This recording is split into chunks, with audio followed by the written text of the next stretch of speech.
Inactivity serves no purpose whatsoever.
So Tanger's supposed to be here in Gandharvaville looking for inspiration.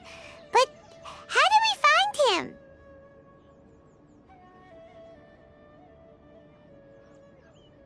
Should we yell his name at the top of our lungs?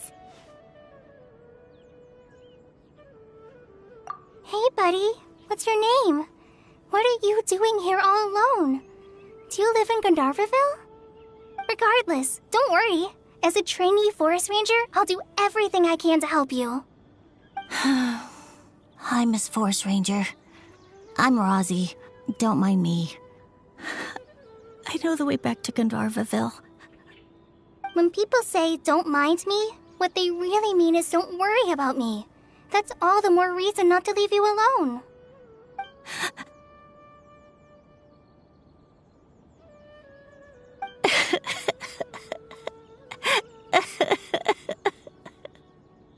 Hey, don't cry. What's wrong? Take your time. You can tell me all about it. Huh, that voice sounds familiar. Paimon's heard it somewhere before.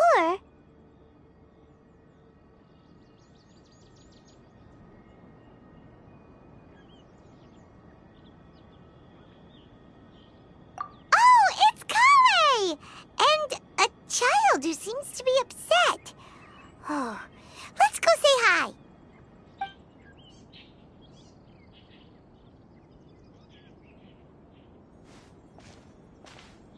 Hi, Kale. How have you been? Paimon and Traveler. I've been doing pretty well. Thanks for asking. I'm helping Master Tainari patrol the forest. What brings you here? We're here on an errand. We heard your voice, so we thought we'd come ask you for help. You seem kinda busy, though. I'll be fine. You go help them first, Miss Forest Ranger. I'm okay, really. The sand got into my eyes, that's all. What a well-mannered child. Sand? There is not a lot of sand in a forest. You keep saying you're okay because you don't want us to know what you're upset about, right? Maybe.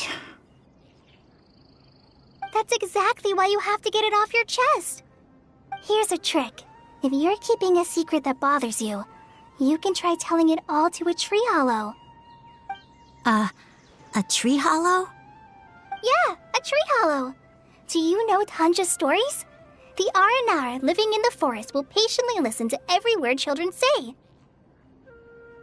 Maybe there really are Aranar living in the tree hollows that will listen to you. You like the R&R stories too? Of course! I love them!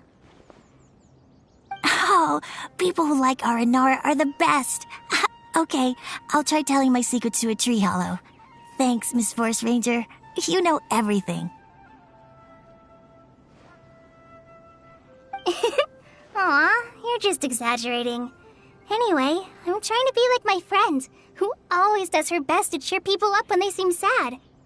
So, how are you doing? Feeling any better now? The forest is very dangerous, so how about we stick together? Sure.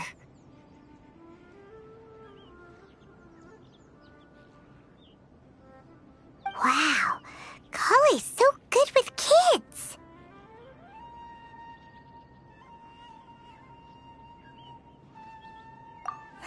Well, helping children who are lost in the rainforest is all part of a forest ranger's duty. So, what was it you wanted help with? You're not lost too, are you?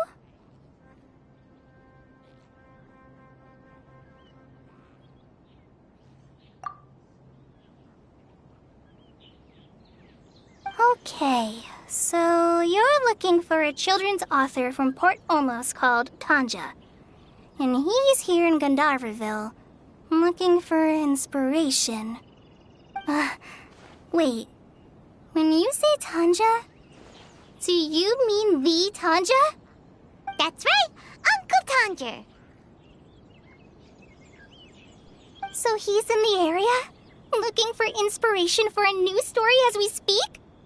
This is amazing. Could you wait for me for a second? I'll run Razzie back to Gandharvaville and then I'll be right back. I've always been curious what the man behind those incredible stories is like in person.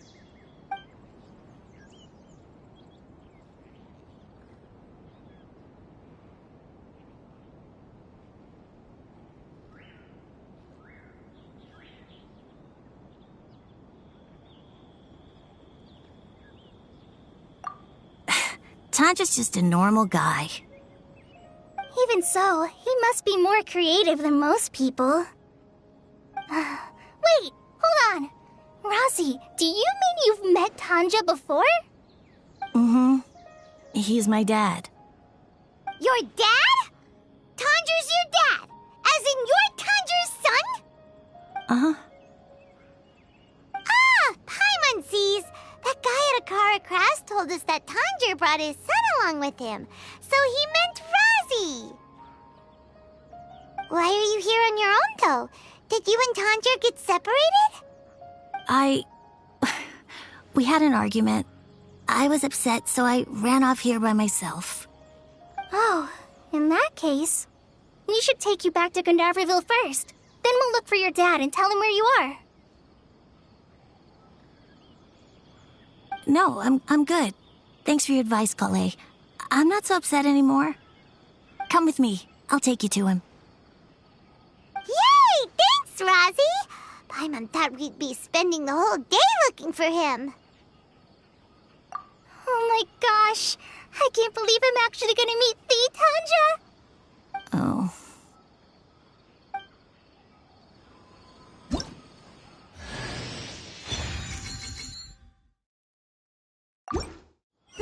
So Tanja headed this way.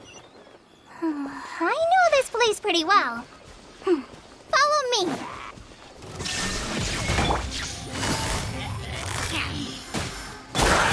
Fuse is lit! What do we have here?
Rosie! Where are you, Rosie? Someone's calling for Rosie over there.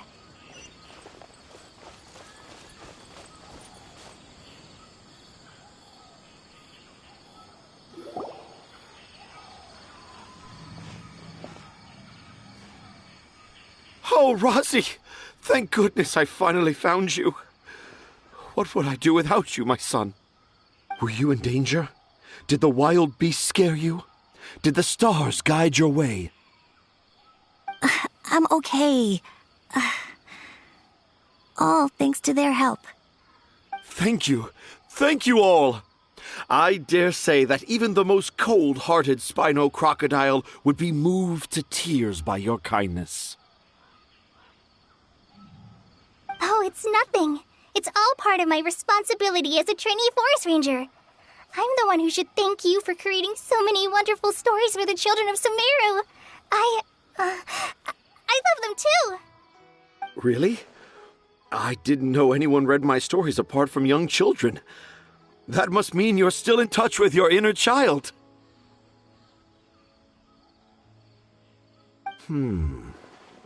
Okay, then. I have the inspiration for my next story. It shall be about an Aranara granny who's a child at heart. Huh? It's an honor to become the source of your inspiration. Whoa. Kale looks like she's about to pass out. Hey, Kale. Are you okay? I'm okay. Sorry. I just got a little too excited. Are you two story lovers as well? Yes. The moment I saw you, the image of an Aura giant and an Aura finch traveling together popped into my mind. Oh? Who asked for my help? My sincerest apologies, but I have fans all over Sumeru. Trying to remember every last one is like trying to identify each grain of sand in the desert. Seems like Tanja has a slightly exaggerated view of what it means to be a children's author. Also, Paimon's not a finch. That's nothing to get excited about.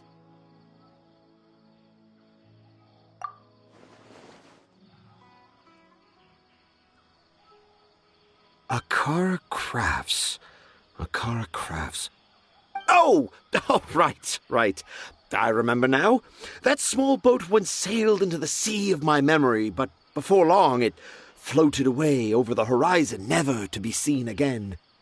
Perhaps for the best. After all, a wild tempest was a-raging in Tangier Harbor. What? Paimon has no idea what he's saying.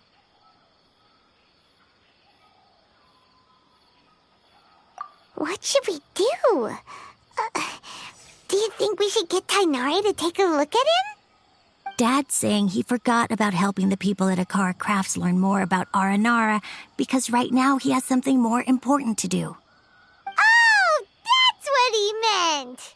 Well, there it is! All the proof you needed that this kid is definitely Tanger's son.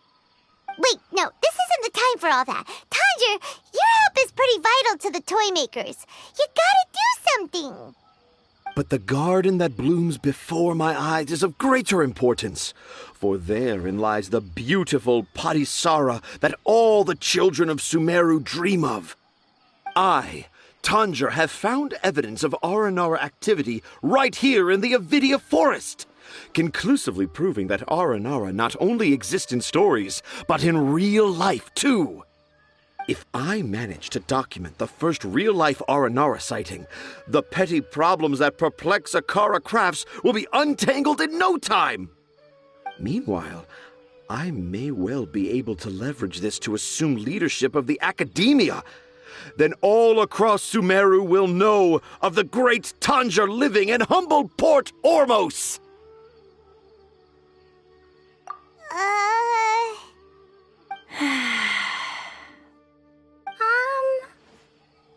I haven't written any papers myself, but I think you need to have a bunch of them approved by the review board before entering the academia. You also need a detailed and objective experiment record. Anyway, Tanja, what did you mean by evidence of R&R activity? The hook's what's important in a story. The great storyteller Tanger never gives his audience the bait right away. Come with me. Wait, not that way. Kale, what's wrong? Nothing. But that way leads us deeper into the Avidia forest. I'm just concerned for Tanja's safety.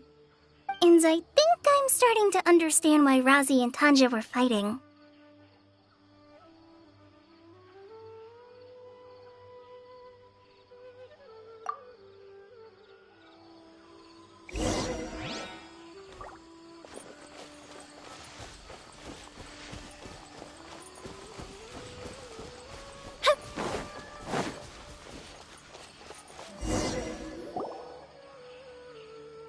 Just as I expected, the promise of one of my stories has kept you hot on my heels.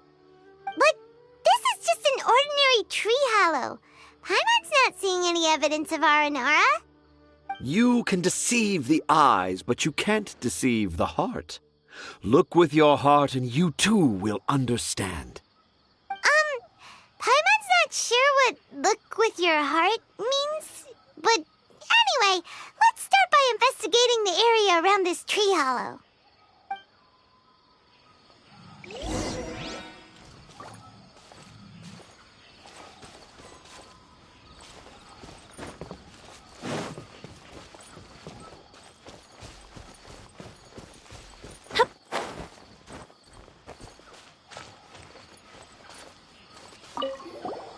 Hey, look! There's a note here! Could this be the evidence that Tanja was talking about? The handwriting's so hard to read. It's too hard. I can't remember the names of all these mushrooms. Do Aranara need to learn about mushroom classification?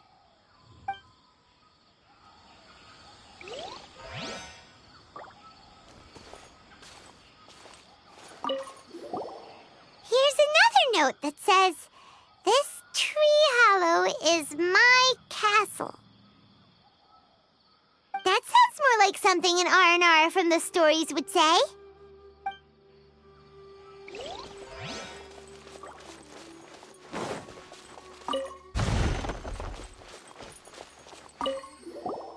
There's another one here. If only I were a clever Aranara. A clever Aranara. Is the emphasis on clever or Aranara?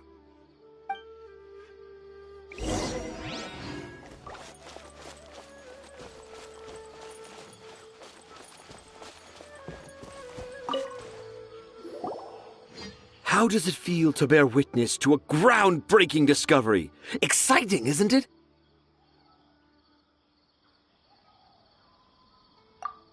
The crude handwriting may look like a child's, but don't forget, we're in the middle of a rainforest. I doubt that a child would be able to reach this deep into the forest, and I doubt even more that they would think of this lowly tree hollow as some sort of impenetrable castle. I boldly hypothesize that this tree hollow is in fact the Aranara's academia. The notes we saw were written by the Aranara themselves. There is no doubt in my mind about that. An Aranara that wasn't so bright left a note here wishing to become a clever Aranara. Oh, I shall craft a new story for them and call it The Aranara in the Tree Hollow. How's that? Don't the very words just conjure up images of Aranara in your mind's eye? Nope. Well, many an adventurer knows how to take to the skies with their easily visible wind gliders, yet they do not possess the invisible wings of imagination, making it hard for them to keep up with my train of thought. How about you, Miss Forest Ranger? Do you soar into the atmosphere on the wings of imagination? Huh? Me? I don't know. Maybe I do, but maybe not. Anyway, it has nothing to do with me, so... Yeah, I'm fine. It's just that... witnessing Tanja's creative process is a little... Overwhelming. Oh, yes. Yes. Overwhelming.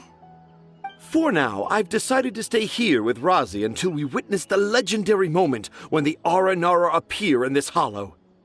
Don't worry, I won't let the Akara Crafts toymakers down. When a real Aranara appears, their little troubles will be resolved in an instant. He seems pretty stubborn. Looks like we'll have to stay here and wait a little longer. No, I think we should return to our camp first. Tanja, in Aranara and the Three Little Fungus, it says that Aranara are very sensitive creatures. I don't think they'll show up if we stay here. Oh? Was that in the story?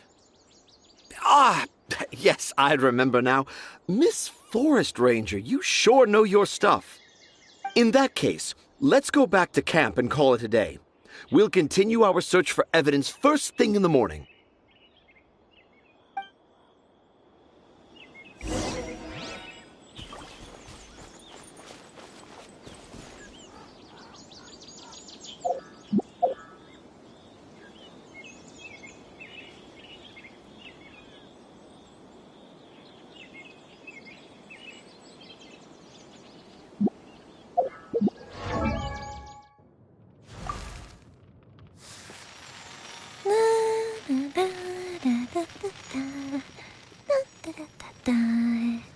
Oh?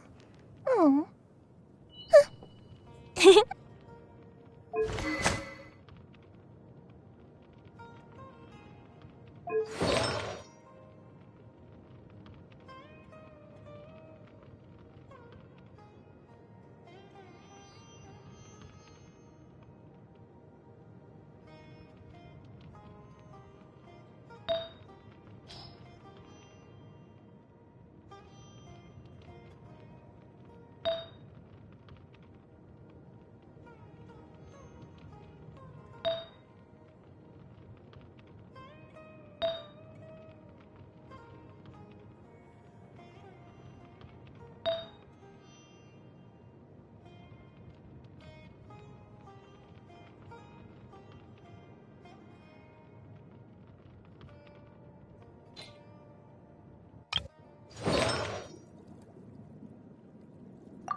If we've got nothing else to do, why don't I tell you a story?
about Kale since last night. Even though she kept telling us she was okay after we saw the evidence of Aranora activity, she's been acting kinda strange. Anyway, let's go find her. Hey, look! Aren't these Kale's footprints? But why are they headed towards the tree hollow?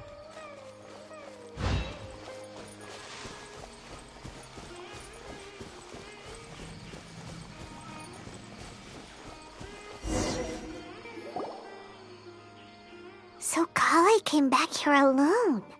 Is she waiting for the Aranara to show up? And I thought this was a place nobody knew about.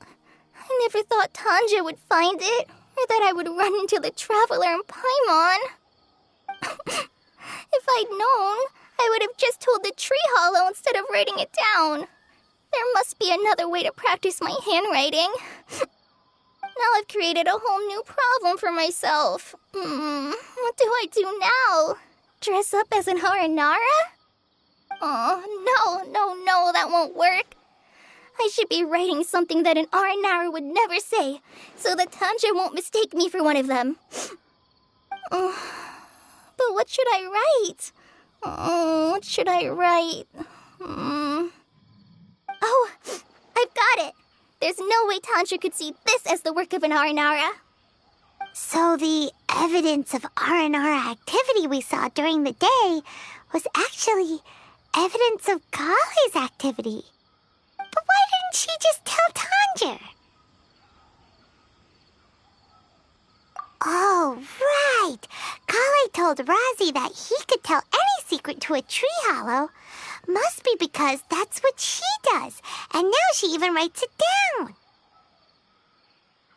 Yeah, you're right. We'll keep her secret for her. Oh, looks like she's almost done writing. Let's head back.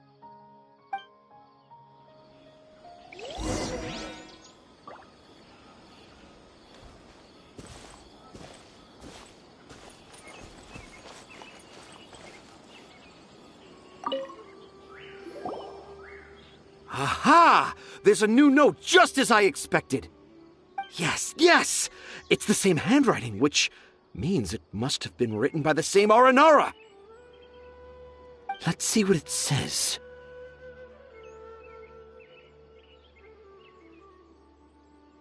Ooh, what could it be?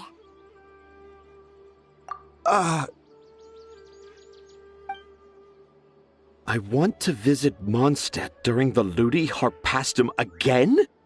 No, that's impossible. This must be some kind of mistake. How could an Aranara go to Mondstadt for the Ludi Harpastum? Even I would never write that into a fairy tale. So, in other words, the notes can't have been left by an Aranara. Yeah. If you ask me, they were probably left by a passing merchant from Mondstadt or something. Definitely not an Aranara. No, I refuse to believe it.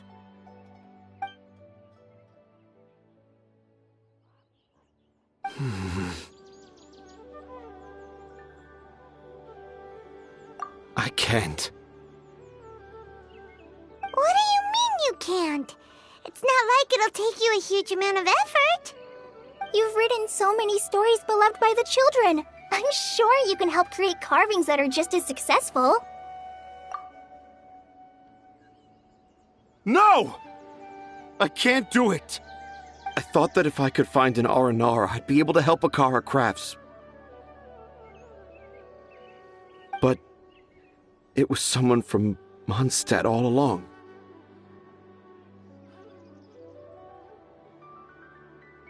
But you've managed to write all those stories without ever having seen a real Aranara, right? What makes this so different?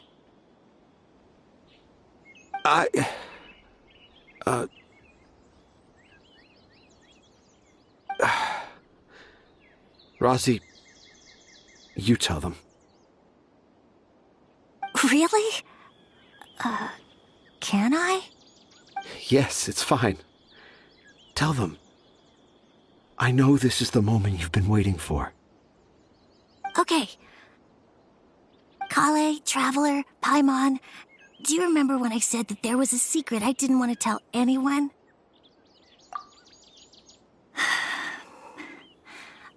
I didn't want to tell anyone the secret, but it made me feel very sad and also turned Dad into a completely different person. So, I think I should tell you. Dad isn't the one who came up with all those Aranara stories. What? Hold on. So if Uncle Tanja wasn't the author, then who was it? Wait. You don't mean... It was me. Dad's been telling stories in Port Ormos for as long as I can remember. I always got to listen to all his new stories.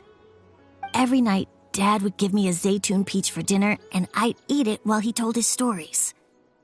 The Zaytun peaches were delicious, but Dad's stories were really bad. He always uses sentences that are really hard to understand and strange, metaphors, I think they're called. But Dad kept on going, telling his stories again and again. One time, he even borrowed a camera from Lord Sangema Bey's shop and got me to take pictures of him in action.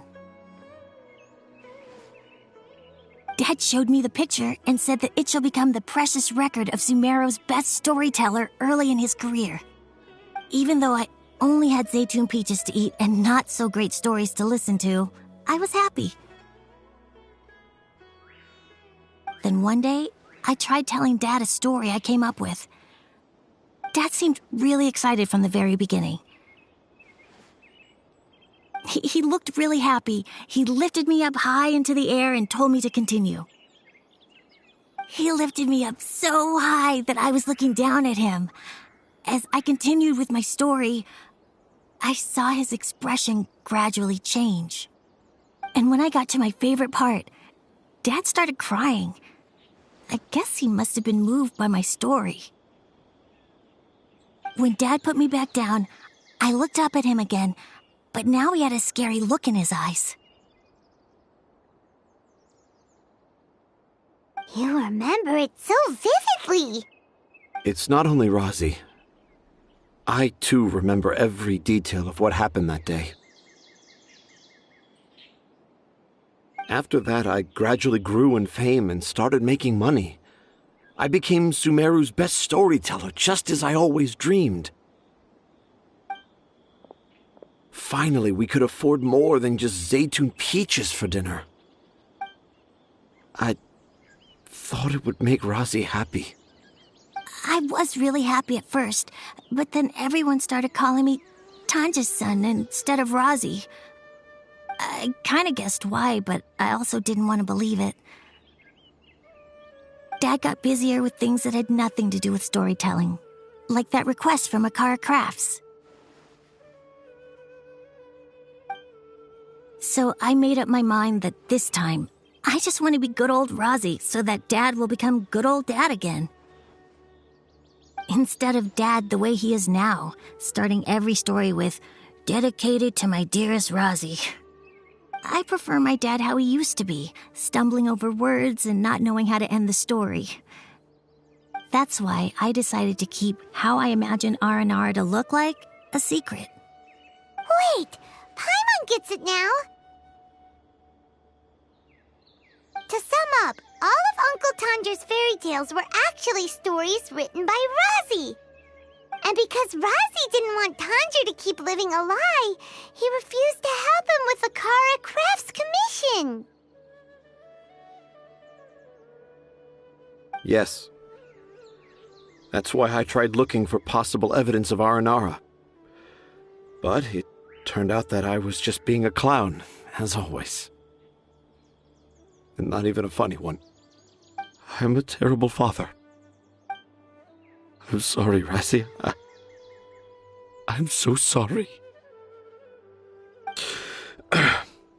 And I owe you all an apology, too, for wasting your time. Razi's the only one who can help Akara Crafts. If you can manage to persuade him, that is. Right now, I think I just want to find a tree hollow and be quiet for a while. Are we gonna let this happen? You want me to help Akara Crafts with their carving? Well, I did mention what the Aranara look like in my stories, but to make a carving, we might need more details. Kale, Traveler, and Paimon, I might need your help on this one.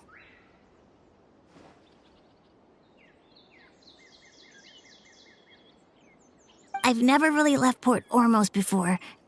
This is my first time in Gandharvaville. Well, it's my first time being so far from home. Sumeru is so much bigger than I thought. Seeing new places has given me loads of new ideas for my Aranara stories. So I want to visit more places in Sumeru. That way, I can help Akara Crafts create an Aranara carving that everyone will love. And I also want to take pictures of Dad everywhere that we travel to.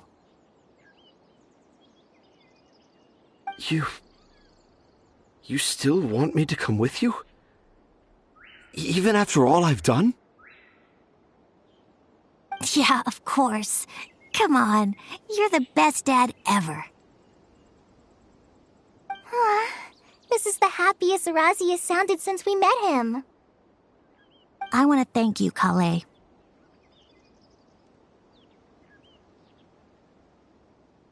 Huh? Me? I didn't do anything to help. You told me about telling my secrets to a tree hollow. Even though I didn't have the time to find a tree hollow, telling everyone my secret made me feel so much better. Yeah, it's hard to keep too many secrets. And there's no need to hide our mistakes from others all the time.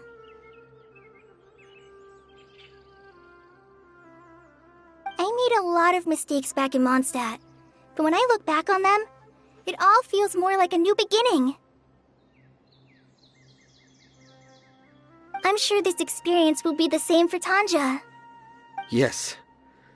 I'll do my best to become a good father again. Wait. Did you just say you've been to Mondstadt?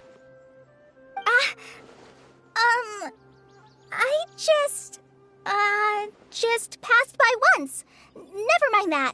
Come on now. Akara Crafts is waiting for us. Let's go, Razi. Grab that camera and see what hidden inspiration you can discover along the way. Okay, let's go. Come on, Dad. Razi, slow down and watch your step. Yeah!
Sacred name, fortune preserver.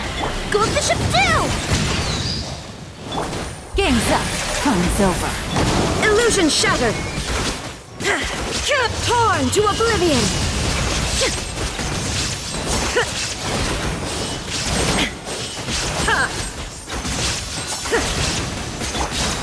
Rise. Wow.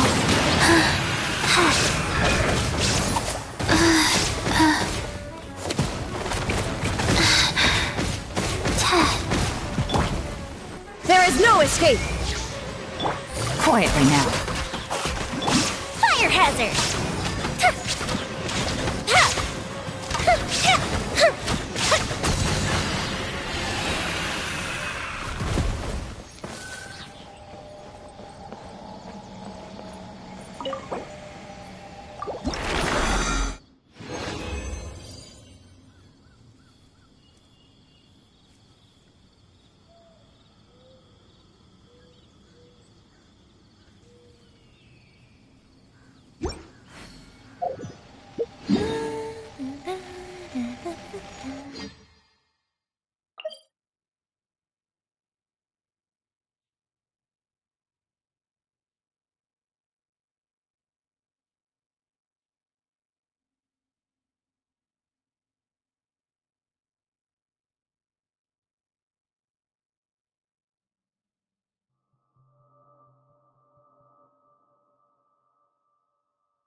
We didn't miss the Sumeru's festival, right?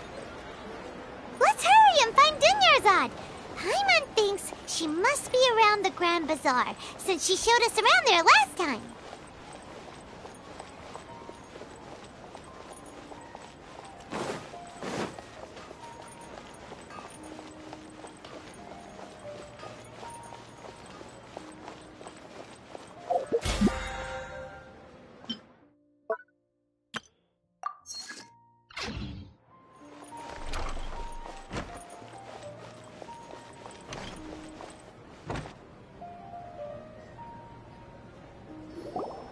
There she is!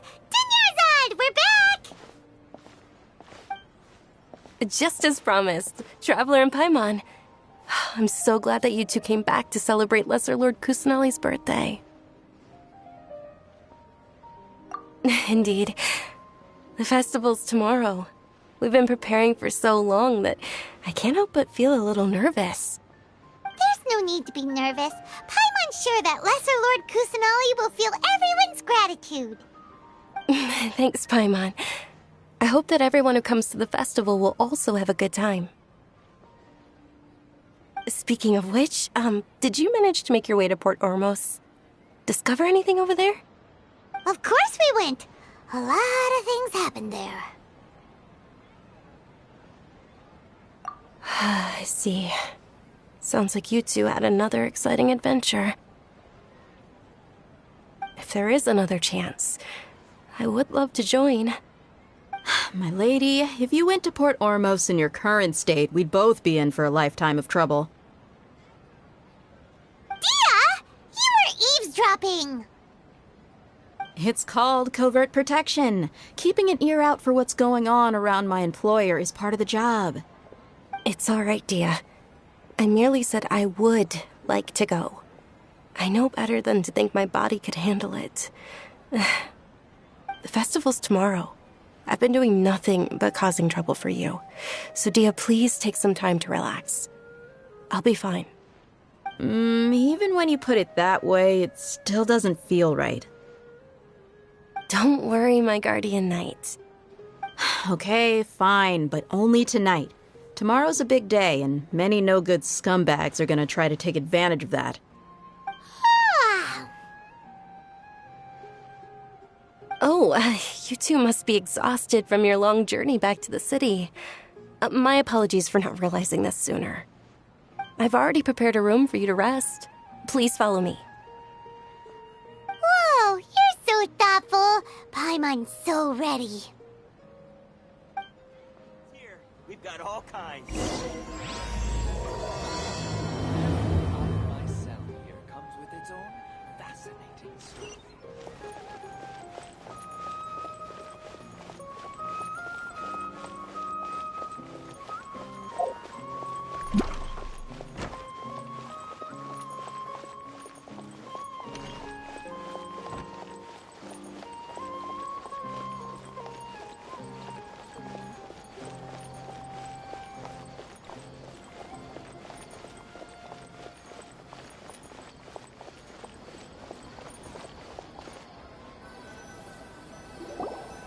Here we are. It's also fairly close to where I've been staying. It looks really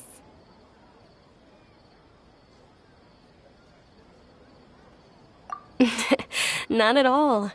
Just tell me more about your adventures when you next get the chance. That's Paimon's specialty. Paimon can tell you stories next time. Oh, if you don't mind, how about we all walk around together tomorrow? All of my friends will be working the festival, and Dia is still insisting on her covert protection. Yeah, it'll be pretty hard to relax and enjoy the festival if Dia's constantly hovering over you, right? Then let's meet at the nearby bazaar first thing tomorrow morning. Have a great night. It's a deal. Good night, Dunyarzad. I may be too excited to fall asleep tonight. See you tomorrow. Paimon's starting to really look forward to the Sumeru festival too. Will there be lots of yummy food? Oh, no. Thinking about food is just gonna keep Paimon up all night. The earlier we sleep, the better. Let's go inside, traveler.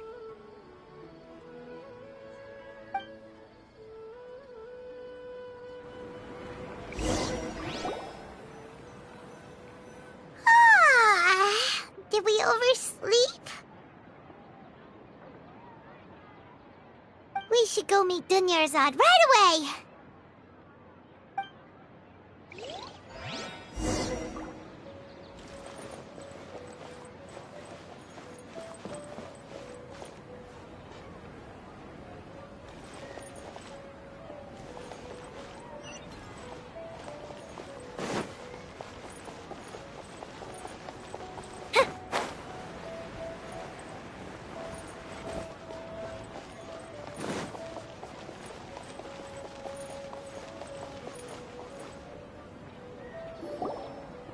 Traveler, Paimon, I've been waiting for you two. Good morning, Dunyarzad. We must have overslept a little bit. Not at all. I arrived early. Today is finally here. I must cherish every moment as if it were gold. You've worked so hard for this day. You gotta enjoy it to the fullest. You know it. Oh, it's just that, as expected, I had some trouble falling asleep last night. I'm hoping my body won't be too much of an issue today. Well, shall we? Let's start with the stalls over there. Many vendors came out of the blue to support the event, and they insisted on covering costs themselves. Let's go give them some business. They paid for everything out of pocket? Oh, sounds like they're not in this just for the Mora. They all said that contributing to a lively festival atmosphere is more important than money.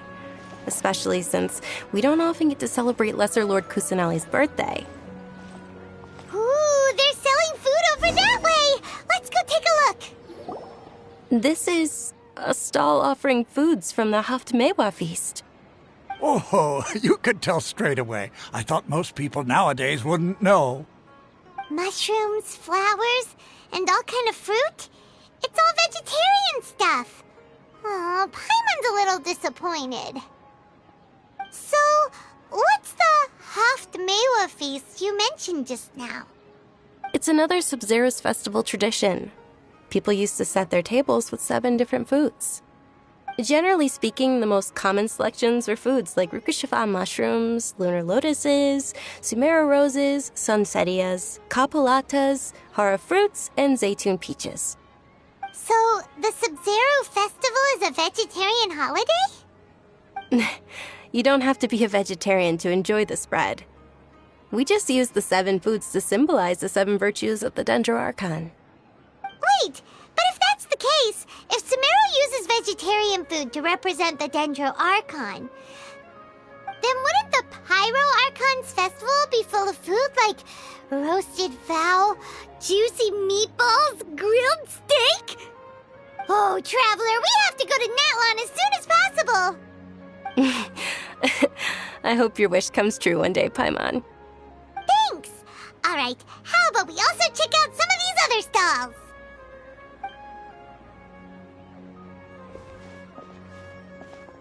Dear customers, would you like to try your hand at alchemical divination? What's alchemical divination? Those two things sound like they'd be fun to try together. Right? I thought the same when I first heard about it.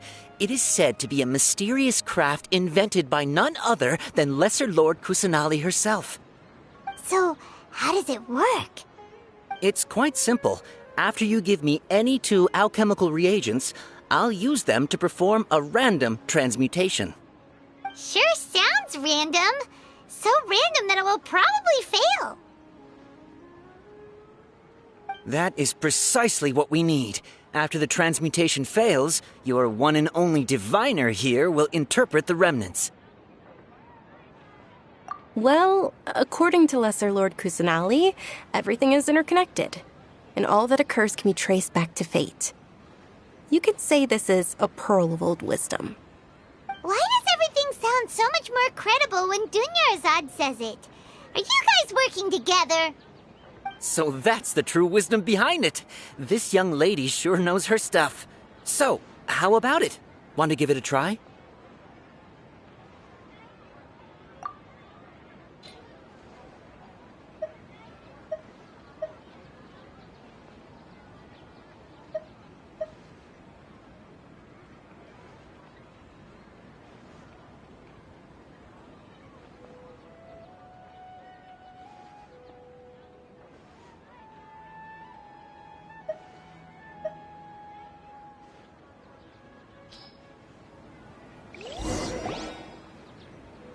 Okay, one moment.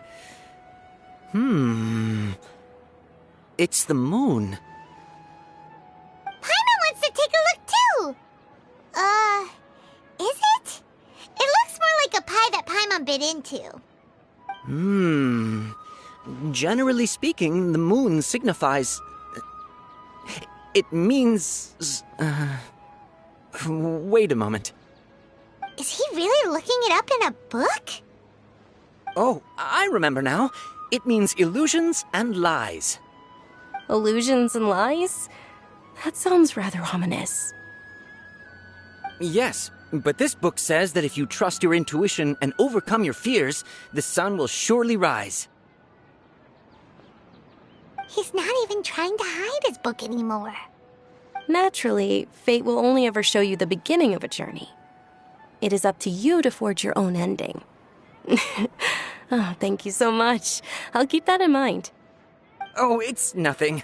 I'm just learning as I go. Guess that was still pretty interesting. Okay, on to the next stall. They say the Sub-Zero's festival was very lively a long, long time ago. Large flower carriages used to parade through the city. As they headed towards Port Ormos, people would throw flowers, candy, and liquor all along the way. Dunyarzad's eyes are sparkling right now. I wish I could have seen that spectacle. But if you ask me, I'm sure Nilu's Dance of Sub-Zeros will be just as impressive.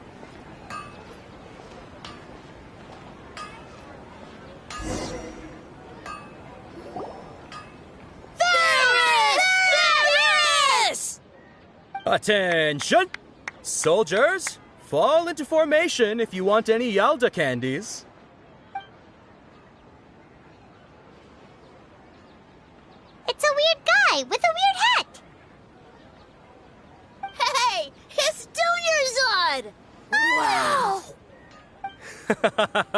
Miss Dunyarzad, the children love you even more than the Yalda candies.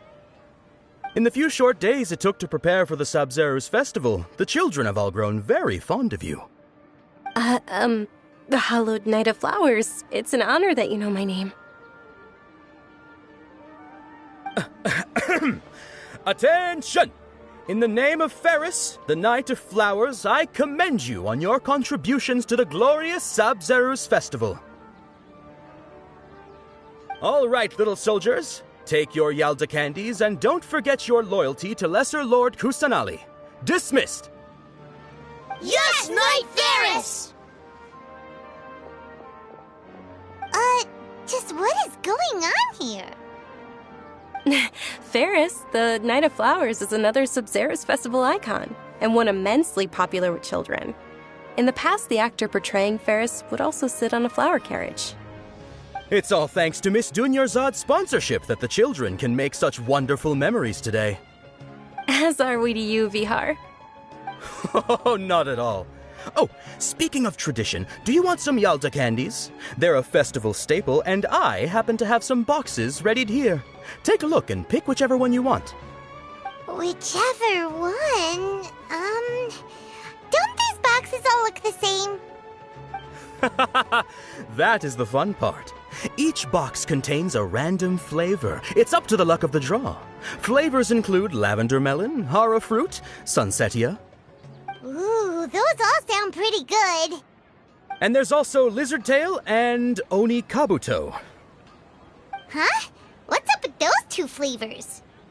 Oni kabuto is a little spicier than lizard tail. Dunyarzad, you tried them before? Traveler, help Paimon pick one. Paimon wants the Sunsetia flavor. It's all right. Paimon believes in you. I also believe in your intuition. Great! These boxes of candy are numbered 1 to 5 from left to right. Which one do you want?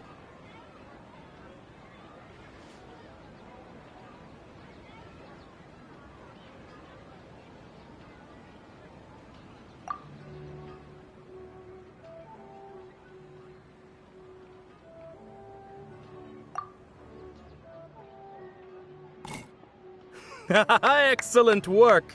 That is indeed Sunsetia. Paimon bet you survived so many epic battles because you had incredible luck, and Paimon was right. Attention! Here's your Sunsetia flavored candy.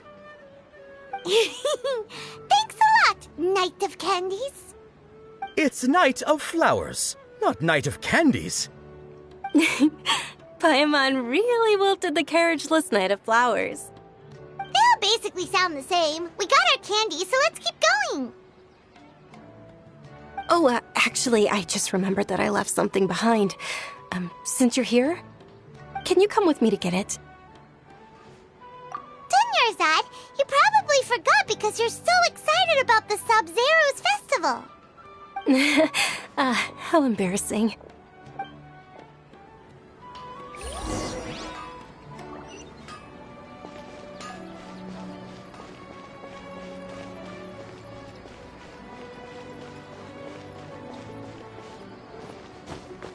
Yeah.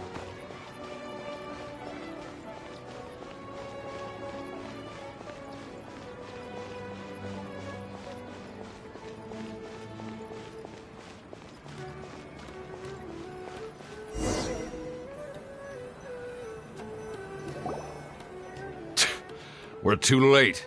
Who knew the little lady was such an early riser? I know, right? Hey, wait a minute. Pause. Isn't that her? Oh, that most certainly is. We're in luck. She's walking right into our clutches. Those Eremites don't look like they're up to any good. Who are you? I don't believe the Homayanis hired you. That's right. We haven't received any of their mora, but I wonder how much the Homayanis would shell out to get you back. They're a gang of kidnappers! Traveler, hurry and protect Dunyarzad!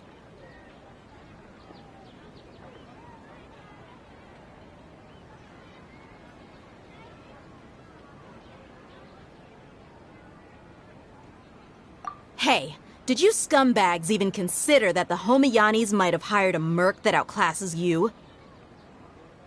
You're... Dia! Dia the Flame Mane! No wonder we mercs haven't heard anything about you for so long. You sold your unruly mane to the highest bidder. Don't speak so disrespectfully. My family started working with her as gratitude for her past kindness to us. Don't worry about it, my lady. Just some friendly banter between mercs. One punch and those rabid dogs will expose themselves for what they really are. Aren't your claws all dull by now? Don't get too cocky!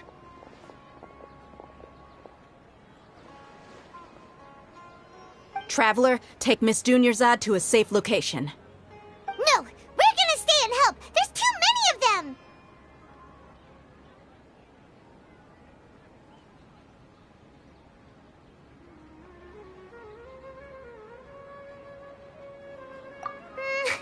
You're right.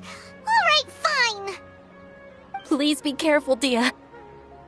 Don't waste your time worrying about me. This is my job. Look out for yourself. After I've wiped the floor with them, I'll go find you all.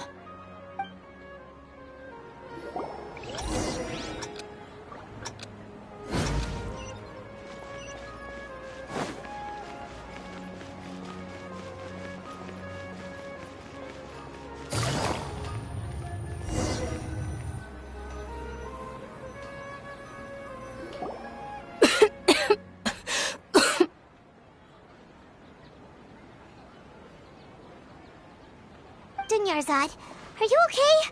You look a little pale. Are you in shock? I'm fine. My body always reacts like this whenever I exert myself too much. You sure you're okay? I'll be fine after some rest. I'm more worried about Dia. After all, none of this would have happened if I hadn't insisted on coming out today.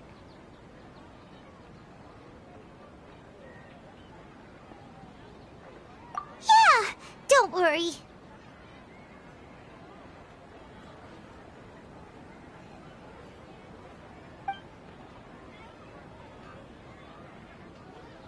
My lady, Traveler, found ya. Dia! You took care of them so fast! Any more of them? Or rather, did anyone follow you? Dia, your arm! Oh, this? I'm fine. It's just a scratch. Normally they wouldn't have been able to land a hit on me at all, but I'm still getting used to this new greatsword. Please, let me take a closer look. Come on, it's nothing. Us mercs aren't as fragile as you think. Hold on, you said something about a new greatsword. What happened to the one you were using before? About that. Well, I sold it, 'cause I was low on Mora. Stuff like this happens every now and then. It can't be. The anonymous donation that was used for the venue's final round of preparations?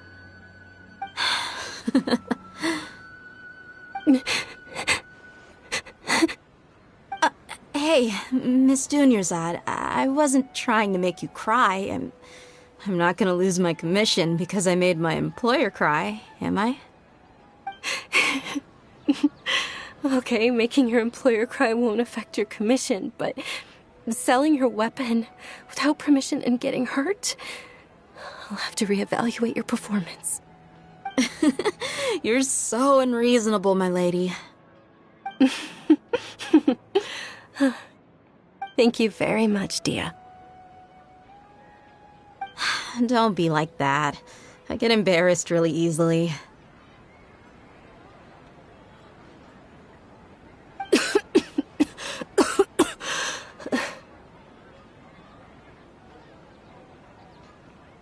Are you feeling unwell again, Dunyarzad?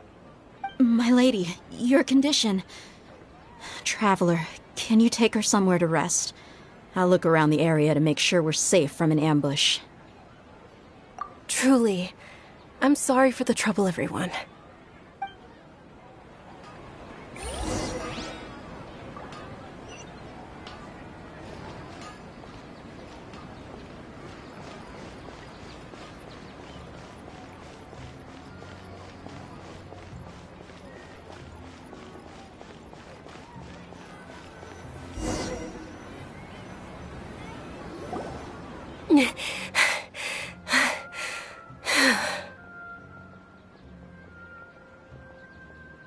Are you feeling better, Dunyarzad?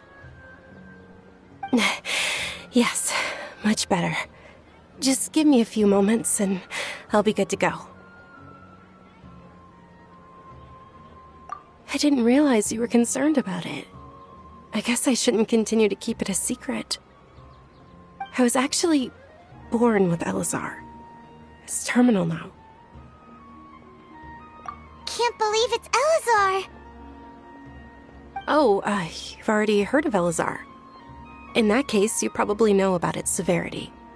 Sumeru's current medical advancements still haven't been able to find a cure. The disease's progression can only be delayed through environmental therapy. Dunyarzad. There's no need to be sad. I've always lived with Elazar and I came to terms with it a long time ago. Compared to the simple fact that I'm afflicted with this, its effects on my life have been much more painful. I know that my family loves me dearly. They've done all they can to provide the best environment for me so that I can live for that much longer. However, I know I will one day succumb to this. Did you know? Before I ran away from home this time, the world outside of my home didn't even know that I existed. Since I was a child, all I could do was sit on my bed and stare at everything outside of my window. I'm sure my family's worried and disappointed in me for running away, but I just didn't want to have any regrets. I wanted to meet other people. To me, there's nothing more beautiful than being able to meet and speak with others. Not to mention the incredible time spent preparing for the festival. The joy on everyone's faces here, and all the support I've received from friends like Dia. This way, when my final day does arrive, it will be less sorrowful. At the very least, many people will remember that I once existed in this world, right?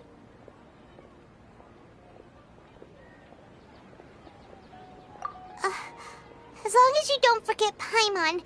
Paimon also won't forget about you. No, even if you forget Paimon, Paimon will still remember you. Thank you two so much.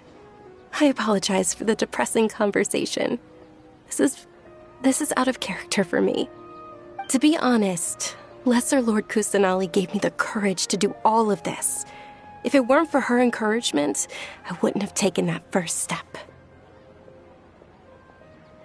Thanks. There will always be frustrations in life, but I know that the point of living is not to leave behind any regrets. Oh, right. Isn't it almost time? Huh? Almost time for what? Isn't the Dance of Sub-Zeros about to begin? It's the part of the festival that I've been looking forward to the most.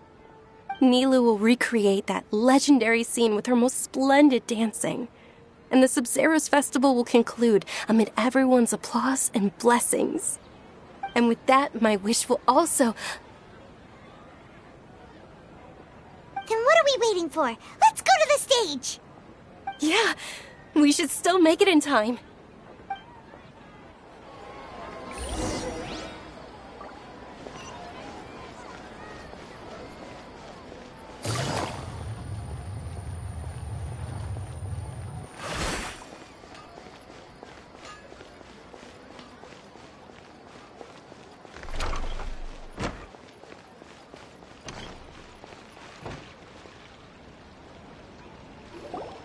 Were you not aware that the law prohibits this type of performance from taking place without prior permission?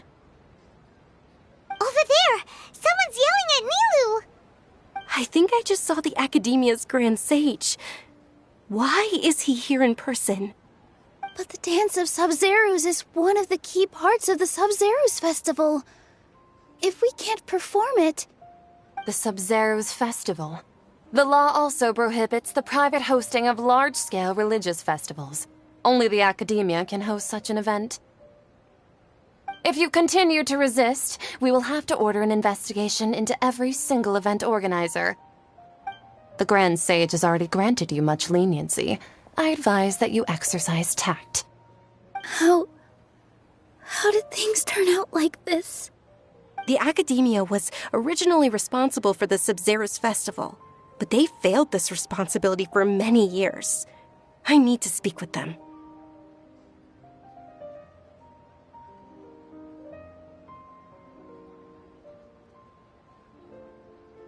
This is a hard pill to swallow, but you're right. Things would only get worse. Art, dance. Aren't you ashamed of pursuing such frivolous and meaningless activities in this land of knowledge and reason?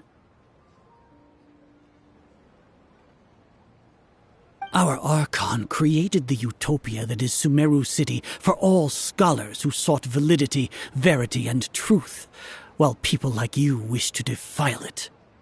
No. I believe that our Archon never rejected the arts. Even the goddess of flowers dedicated a dance to her. With your lack of intellectual credentials, I do not believe you are qualified to debate with me. What you should be doing is finding workers to tear down this ridiculous eyesore.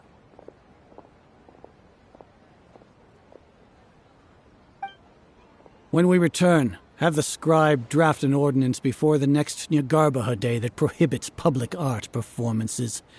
We will announce it to the public later via the Akasha. Understood. I will inform him when I return.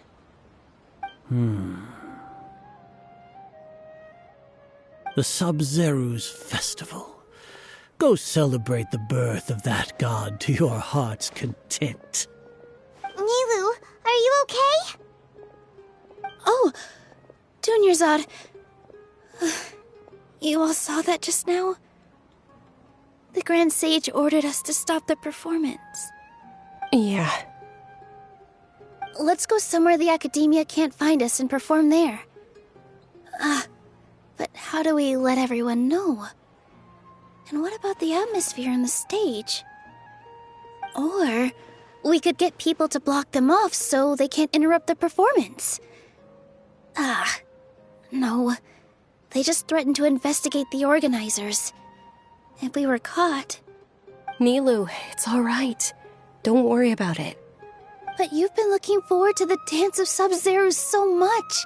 And I know how important this festival is to you. I don't want you to have any regrets. It's okay. Seeing you care this much about my feelings is more than enough. It would be too risky to continue the Sub-Zero's festival at this point. I don't want to get everyone in trouble. If you say so. But you can sneak out for the next Sub-Zero's festival, right? We'll make sure the next one is a smashing success. The next one. Yes. Okay. It's a promise. It will be a smashing success. I can't believe this is how things turned out. Those heartless geezers. It really is okay. There's nothing we can do about it. Still, I'd be lying if I said I had no regrets. I would have loved to see Nilu's dance.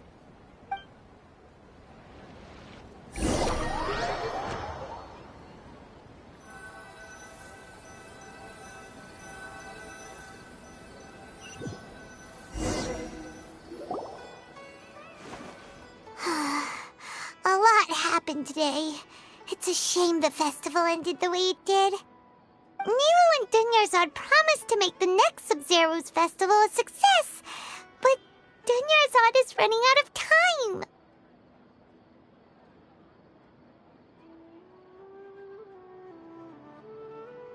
Yeah.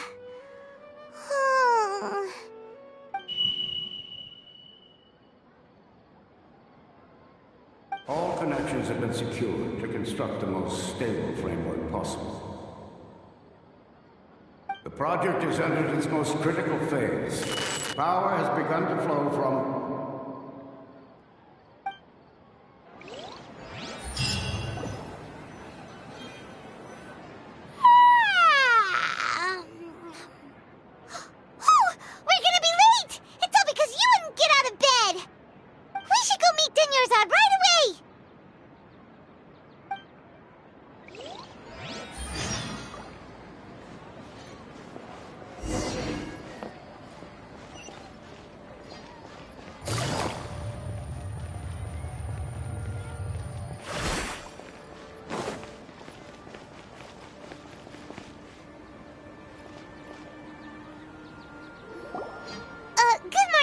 Dunyarzad.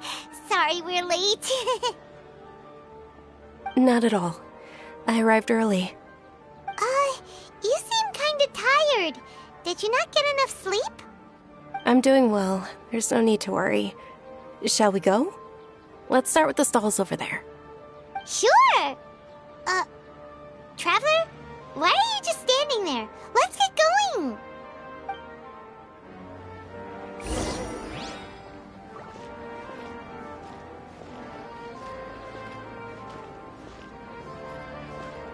Ooh, they're selling food over that way! Let's go take a look!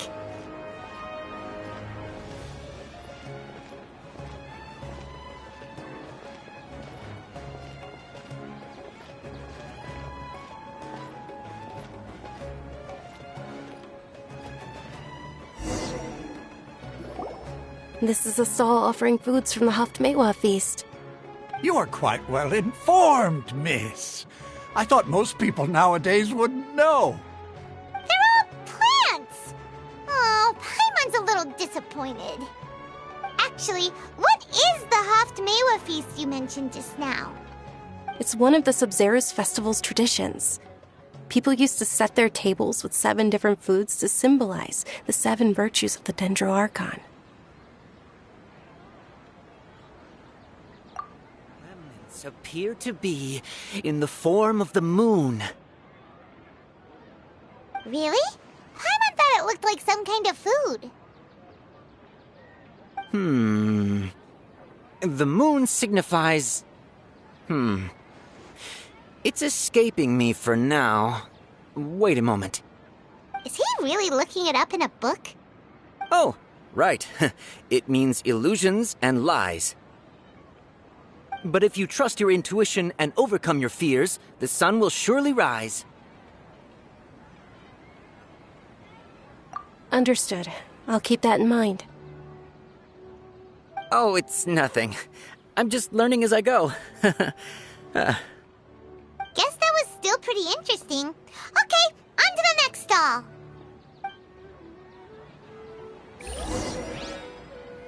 So, where to next? Trust me. Just take my word for it.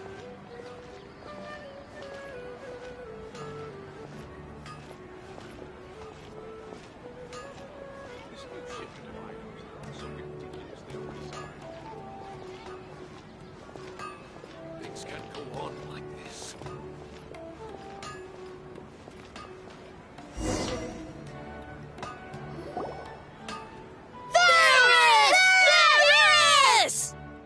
All right, soldiers. Now that you have your Yalda candies, don't forget your loyalty to Lesser Lord Kusanali. Dismissed! Yes, Knight Varys! What's going on? Is this a play? Ferris, the Knight of Flowers, is another Sabzeruz festival icon and one immensely popular with children. It's all thanks to Miss Dunyarzad's sponsorship that the children can meet the Knight of Flowers. Oh, do you want some Yalda candies? I happen to have some boxes readied here. Take a look and pick whichever one you want.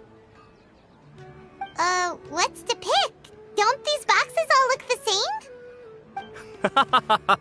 It's not that simple. Each box contains a random flavor. It's up to the luck of the draw.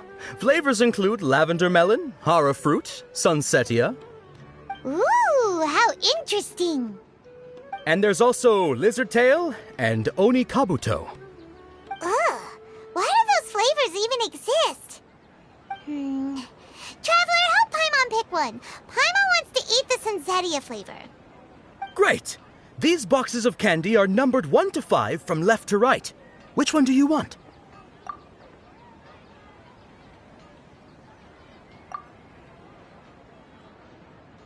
Ah, excellently chosen. Number 4 is indeed Sunsetia. Ha-ha! Paimon bet you had incredible luck, and Paimon was right!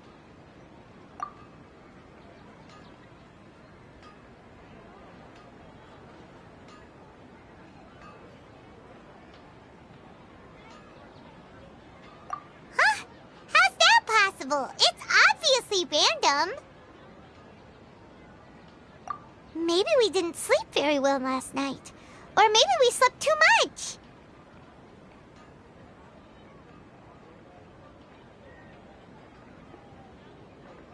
Oh, sure. Huh? Where are you going? You're just gonna walk off like that?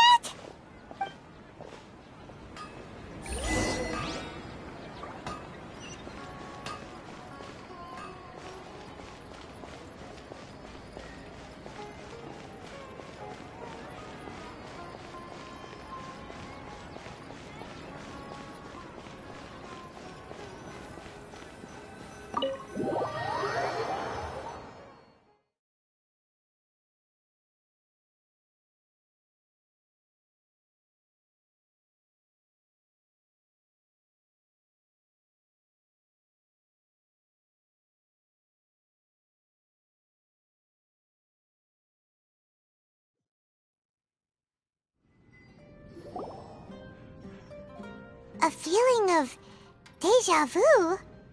Oh, Paimon knows what that is. It's when you feel like you've already experienced whatever is going on. In that case, Paimon also felt something like that today. But that's just our brains playing tricks on us, isn't it? So why'd you run here in such a hurry?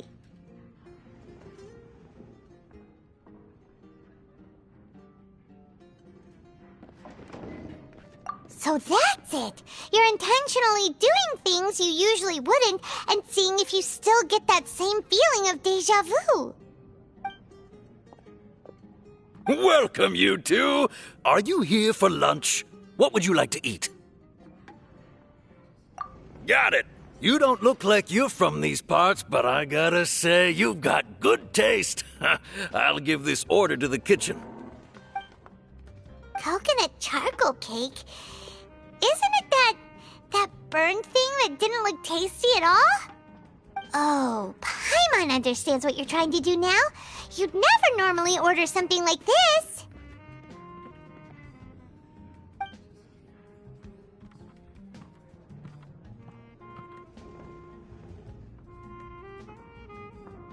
That thing? Are you really gonna eat it? Isn't this going a bit too far?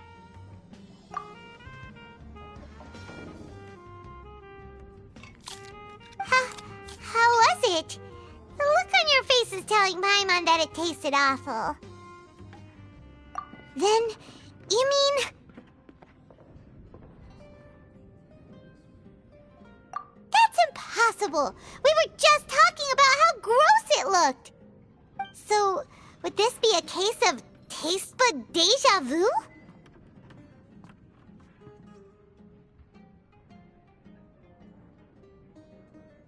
Paimon also gets the impression that we've been here many times, even though we aren't regulars. How about we go out again and try something else?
Hey, Dinyarzad is sitting by herself on that bench over there.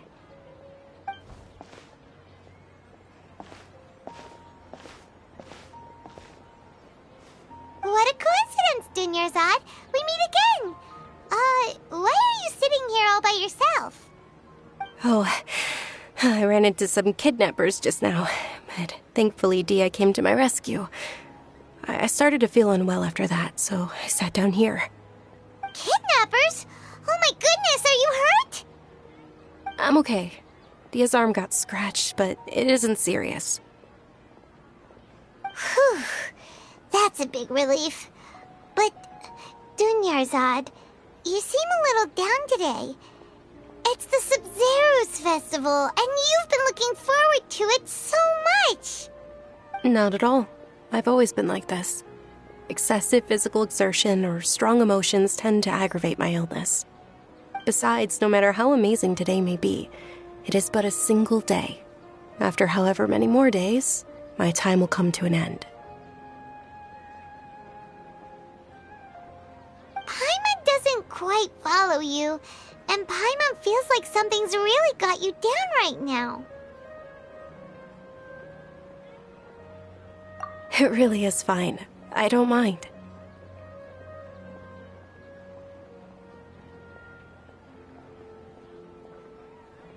Huh? Did something happen? Dunyarzad, have you ever felt deja vu? You know, like when you've already experienced something that's happening right now? Deja vu? No. But my days have been the same for years now. Even if I were feeling deja vu, I suppose I would already be used to it. Oh, Paimon sees. Then, is it only the two of us? It's almost time. Huh? Time for what? Nilou's Dance of Sub-Zerus is about to begin. Let's go.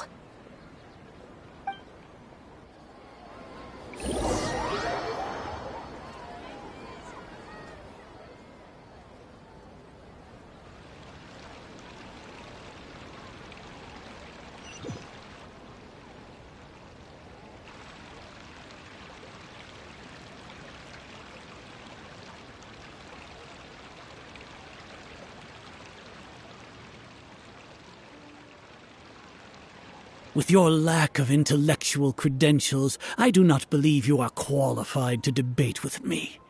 What you should be doing is finding workers to tear down this ridiculous eyesore. When we return, have the scribe draft an ordinance before the next Nyagarbaha Day that prohibits public art performances. We will publicly announce it later through the Akasha. Understood. I will inform him when I return.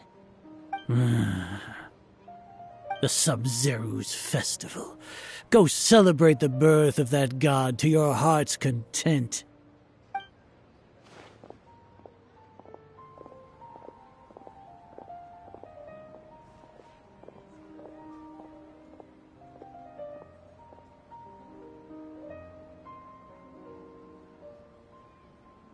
Nilou, are you okay? Oh, Dunyarzad. The Grand Sage ordered us to stop the performance. It's okay. There's nothing we can do about it. But you've been really looking forward to this. I don't want you to have any regrets. It truly is unfortunate, but I don't want to cause trouble for anyone. Didn't the Grand Sage say that he might investigate the organizers? True, but... Well, okay. I'll just have to try again next year. The next festival. I probably won't be around by then. Wait, what did you just say? No, nothing. I'll be heading back to rest. Thank you for your help, everyone. Paimon can't believe what those heartless geezers did!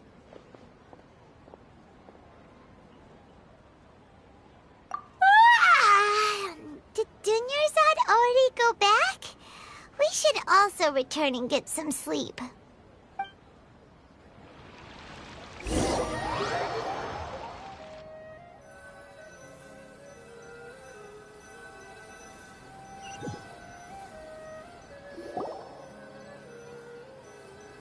So, in the end, you still couldn't figure out what that deja vu feeling was all about? Maybe it really was because of exhaustion.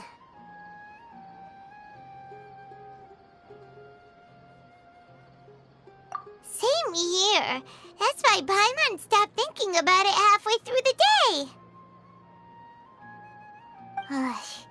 Then, how about we settle in and get a good night's sleep? For now, we can chalk things up to exhaustion. We can do more thinking tomorrow.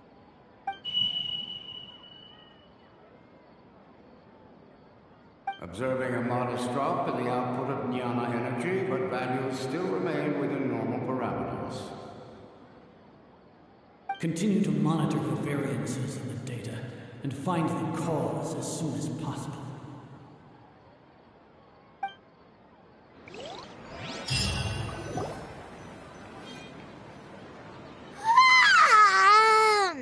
Why does Paimon feel so tired after so much sleep? Anyway, we should go meet Dunyarzad right away.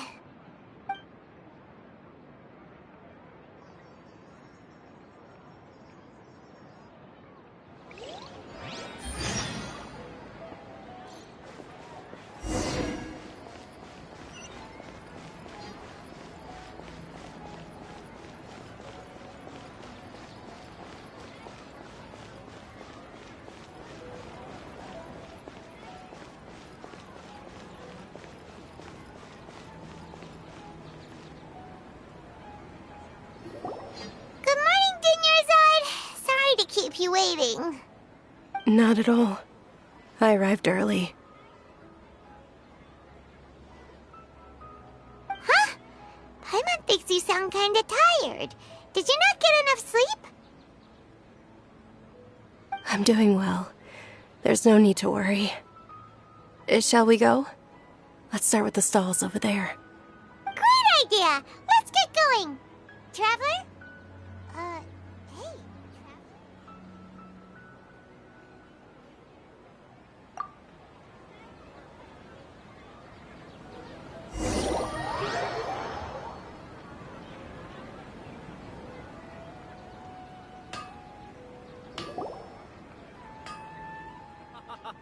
It's all thanks to Miss Dunyarzad's sponsorship that the children can enjoy the Sub-Zero's festival.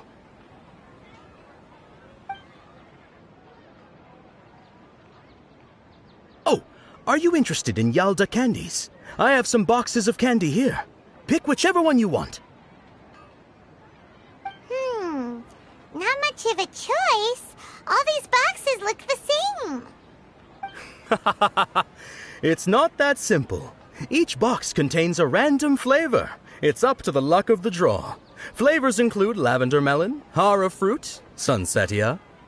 They all sound pretty tasty. And there's also lizard tail and oni kabuto. Huh? What were those last two?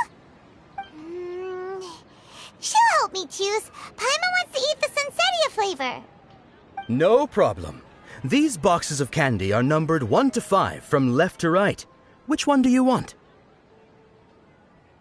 Oh, I like your confidence. No hesitation at all. Oh, congratulations! Number 4 is indeed sunsetia.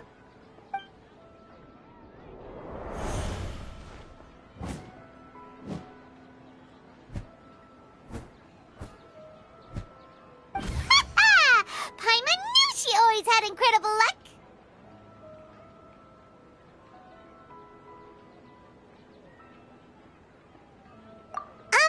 Paimon's not really interested in the other flavors. Wait. How did you know? Don't tell me that you already knew which flavor was in each box. What? She was right about all of them? That couldn't have been luck. How is this possible?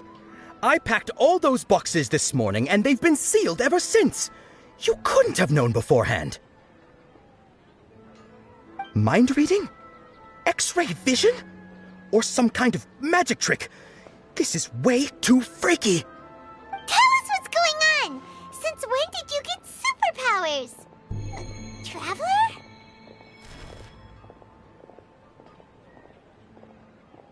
Hey, where are you going?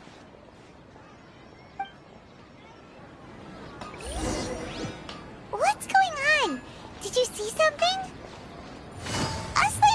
Dunyarzad without letting her know is kinda rude, you know.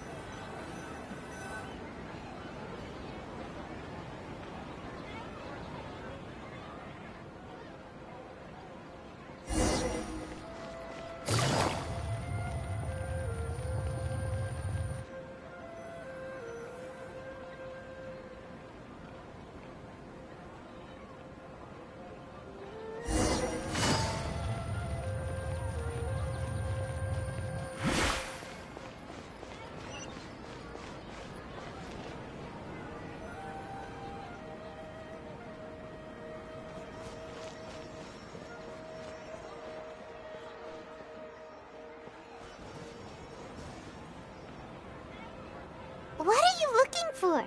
Why did we come here?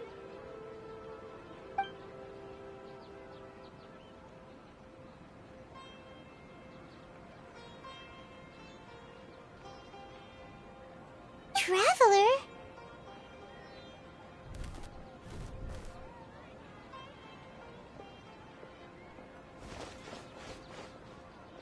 That's...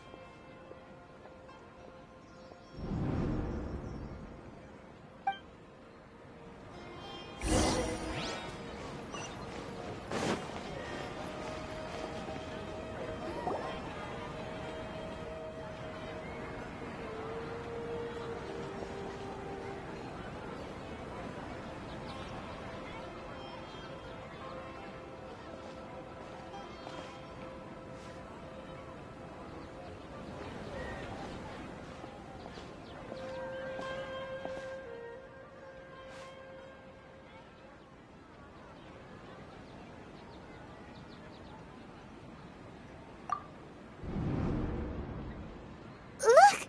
That's... Isn't that Dunyarzad?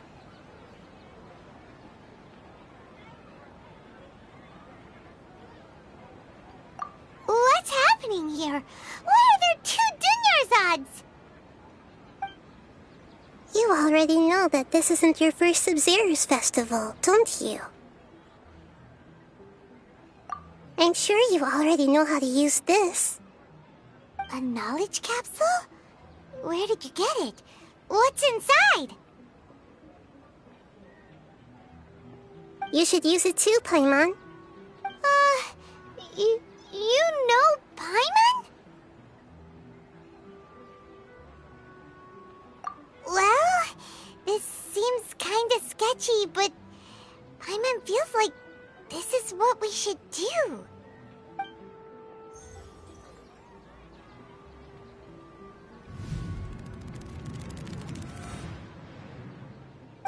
What the?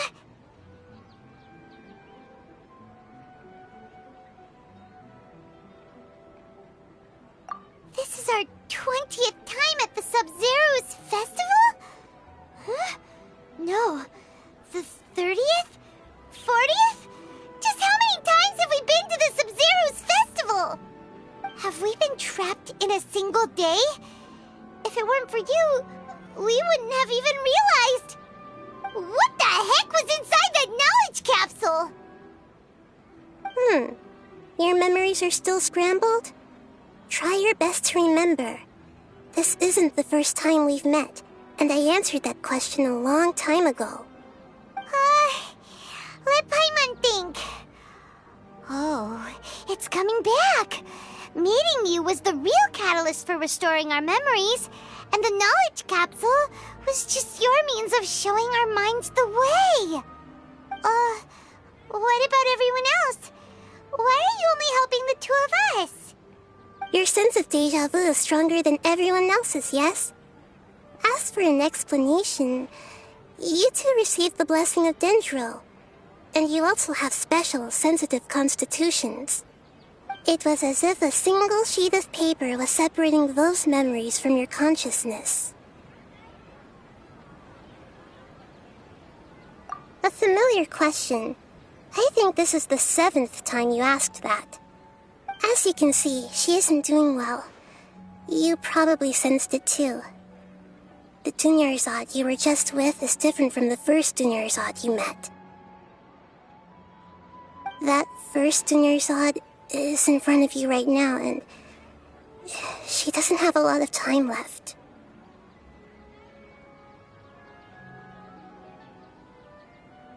Looks like you're almost done sorting out your brain. Oh yeah, I'm Nahida.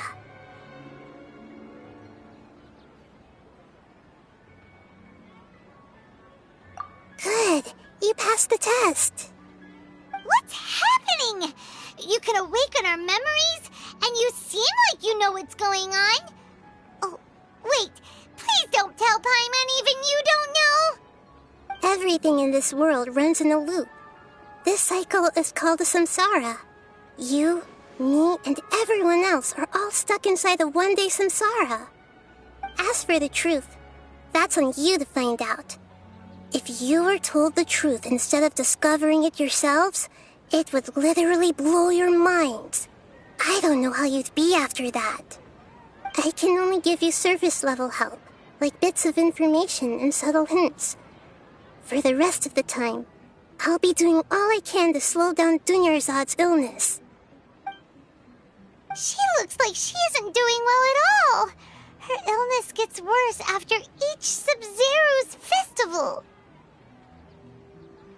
If we can break out of the samsara, I might be able to save her. But as things are right now, she's just a small bird in the sky that's about to lose its last feathers. All I can do is raise a gale to delay her fall. You sure love to use weird analogies. Analogies are wonderful tools. They let you use existing knowledge to understand unfamiliar things. Okay, so, with what you know so far, what do you think the truth is?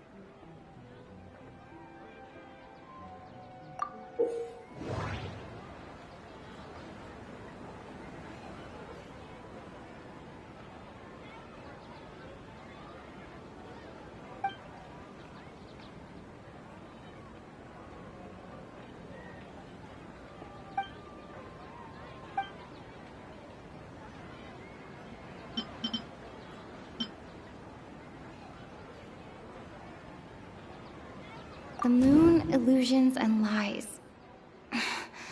What do they all mean?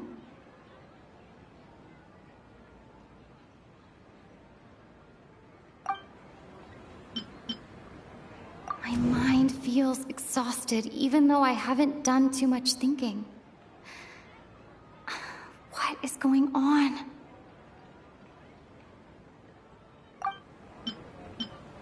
Grand Sage said, go celebrate the birth of that god to your heart's content. Did he mean something more?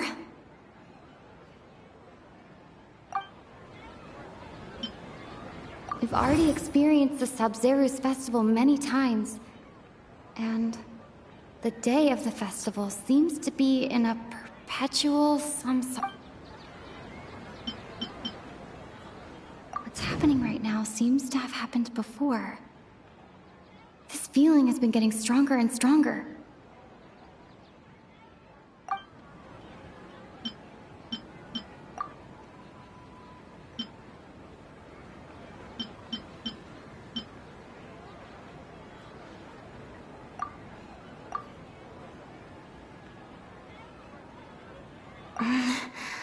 I can't seem to cohesively piece everything together.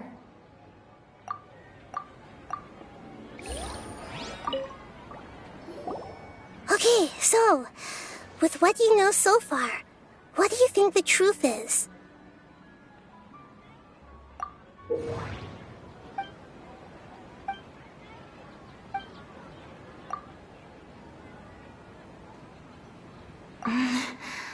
I can't seem to cohesively...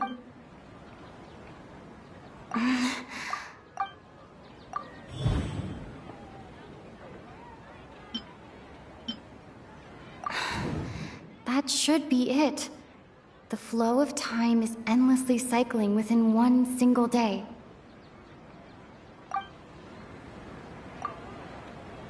A time loop. You've given similarly wrong answers in the past. A pity. Still the wrong answer? Paimon thought that made a lot of sense.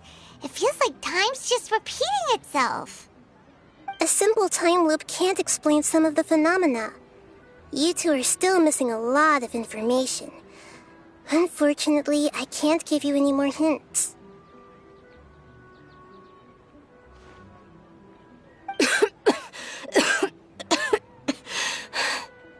Dunyarzad! The Subzerus Festival is happening every day, but that doesn't mean we can waste an infinite amount of them. Hurry and find the truth before today's festival ends.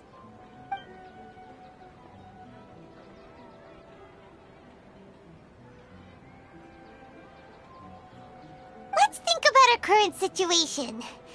To save Dunyarzad, we have to escape the samsara of the Subzerus Festival.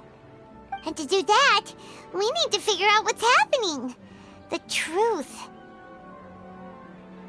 Nahida rejected the idea of a time loop, so we must have missed something, right?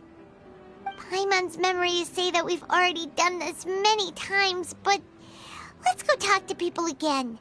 It's more productive than sitting here and scratching our heads. Why don't we start with those stall owners?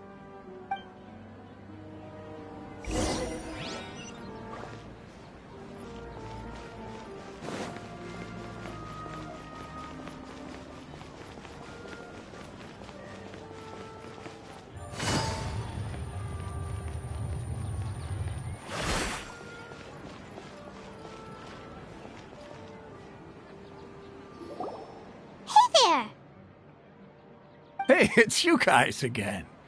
Where's your cultured friend? She's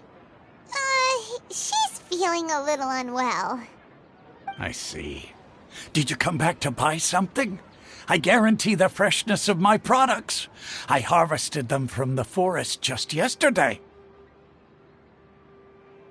Huh? What brought this about? I hurried back from the forest yesterday, and I'm selling produce here today. I haven't felt anything strange. To put it another way, if you really think about it, was yesterday truly yesterday? Did you actually come back from the forest yesterday? What kind of philosophical nonsense is this? Are you two daydreaming? Didn't you know that no one dreams in Sumeru? Go somewhere else if you want to find someone to daydream with.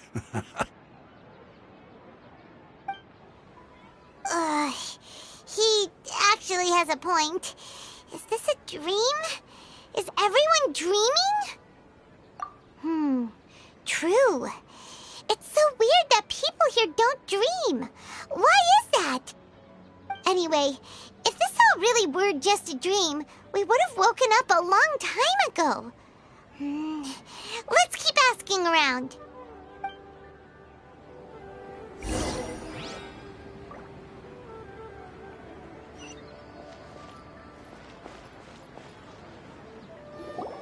Oh, it's you two.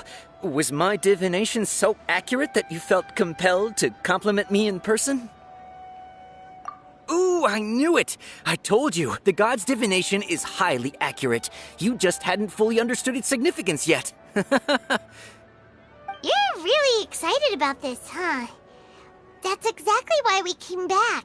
Help us better understand it. Help you better understand it? Well, that isn't exactly what I excel at. So, you're admitting that you don't have a clue? Anyway, what kind of situation did you get into? Huh? Hold on a second. I thought you guys just lost your wallet or fell for a scam. What you just said, are you serious? Does that kind of thing actually happen in real life? Paimon knew you weren't going to believe it. Marvelous. Truly marvelous. I believe you. Recall the interpretation of your divination. The moon, illusions, and lies. It really felt like an omen. When you say it like that, The divination does sound like it's related to what's going on. Can you read any more into it? I believe that the Archon's revelations are never more than vague hints. Anything more specific is beyond the reach of mere mortals. The book only says, if you trust your instincts and overcome your fears, the sun will surely rise. So that's how it is. Looks like fortune-telling is just fortune-telling. It's no good for practical problems. We haven't made any progress. Who else can we talk to?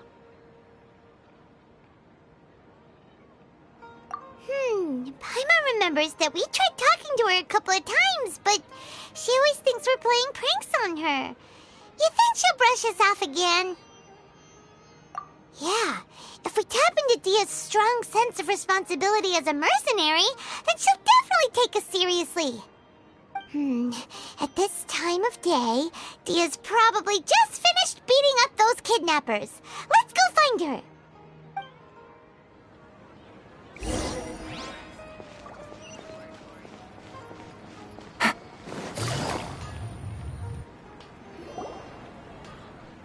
I'm fine, my lady. It's just a scratch.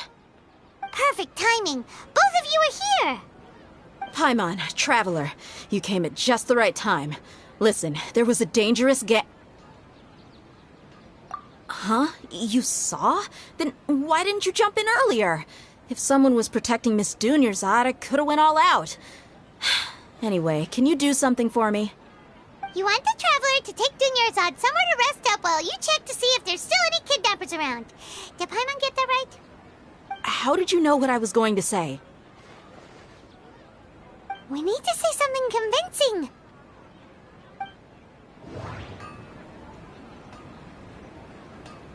People in Sumeru don't dream. What a strange phenomenon. The moon, illusions, and lies. What do they all mean? My mind feels exhausted, even though I haven't done too much thinking. Dia sold her greatsword to raise additional funds. And then she was injured because she wasn't used to her new weapon.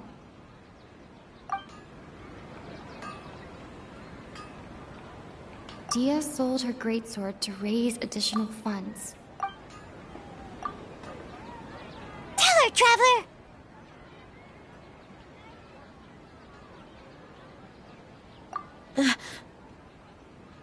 I didn't tell anyone about that. Including Miss Dunyarzad. You couldn't have known. And just now, you literally took the words right out of my mouth. What's going on? All right, so this is the situation.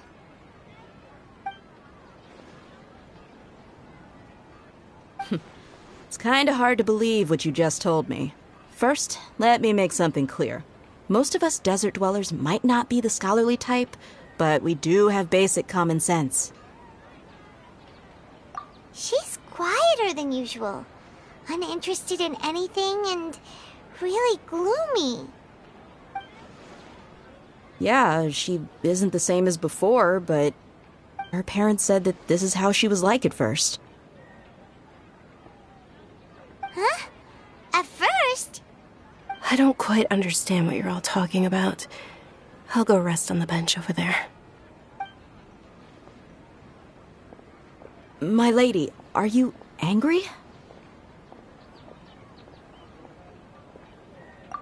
All right, I'll give you the benefit of the doubt since you knew about my greatsword. Let's make this a quick trip. Miss Dunyarzad isn't completely safe here.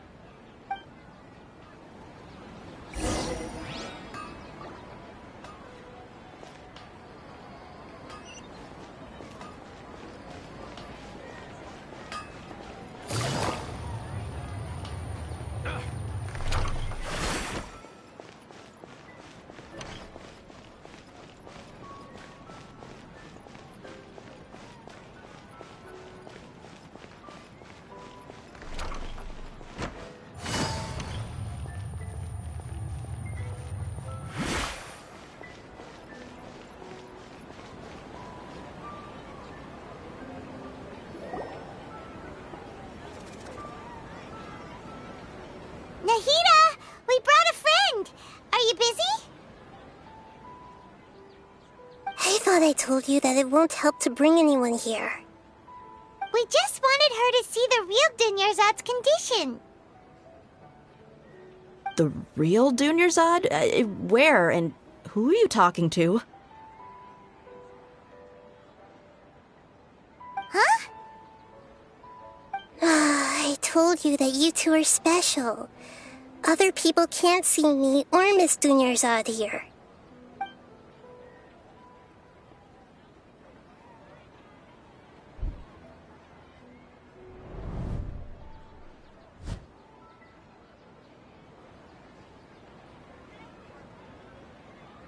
Hold on. Over there. Is that? Wow. How perceptive. Does she have invisible antennae? Miss Dunyarzad, she's lying down here, isn't she? How's she doing? Her condition's really bad, and she's basically in a coma. How did you know she was here? I can sense her aura. There are also lingering feelings of something like regret or disappointment.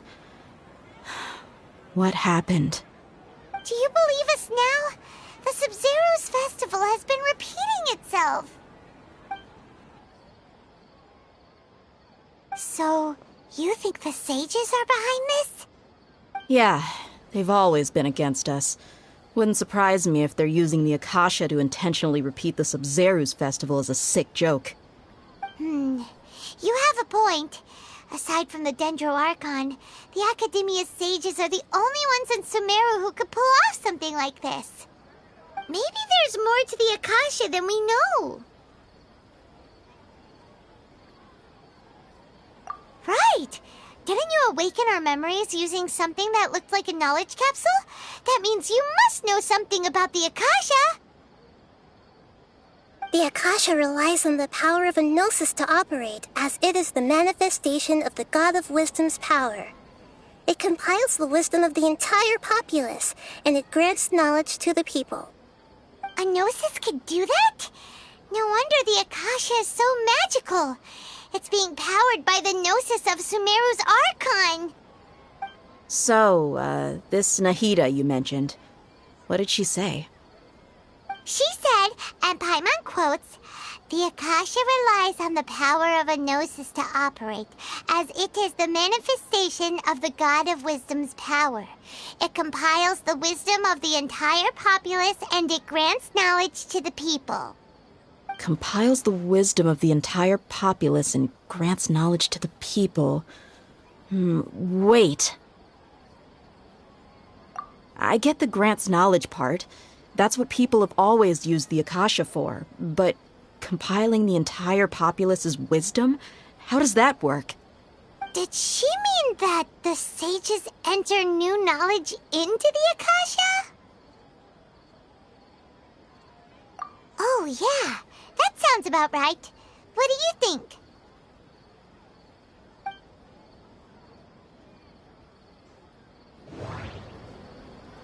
People in Sumeru don't dream. What a strange phenomenon. Okay, Nahida said, the Akasha relies on the power of a gnosis to operate, as it is the manifestation of the God of Wisdom's power.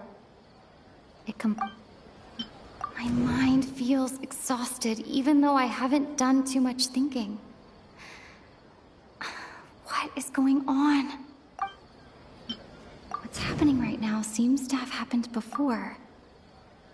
This feeling has been getting stronger and stronger. That doesn't sound right. I need to carefully think things through.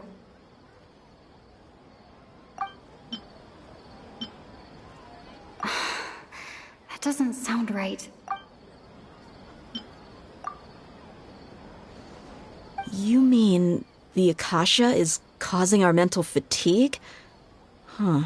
Now that I think about it, my head's been feeling unusually heavy.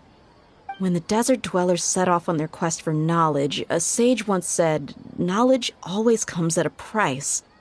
Compiling the entire country's knowledge.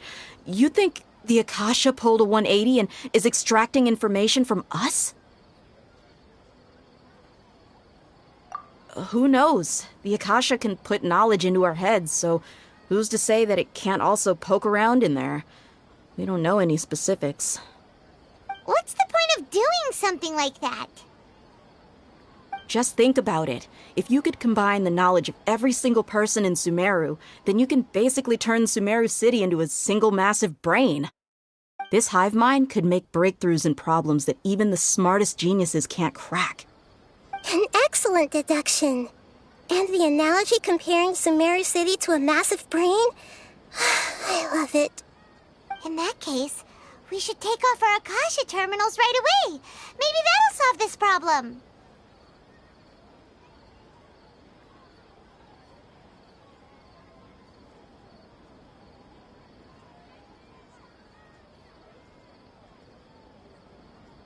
Yeah, I was only wearing this for show in the first place. Didn't expect the sages to cook up such a conspiracy.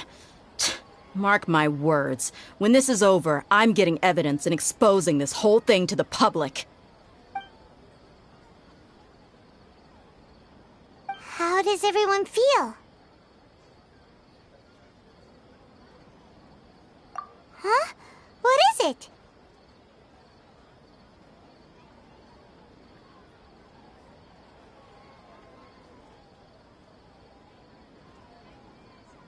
Oh, that! Paimon knows what you're talking about. It's a single soft beep that sounds like it's coming from the Akasha terminal. The sound of a beep. Could it be a prompt tone for when the Akasha is operating?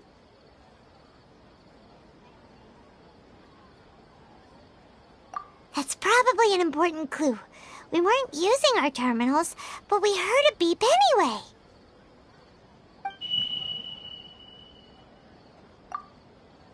Traveler, did you hear that? I heard it too. Our ears aren't messing with us. There was definitely a beep, but it sounded like it was coming from inside my head. We took off our Akasha terminals.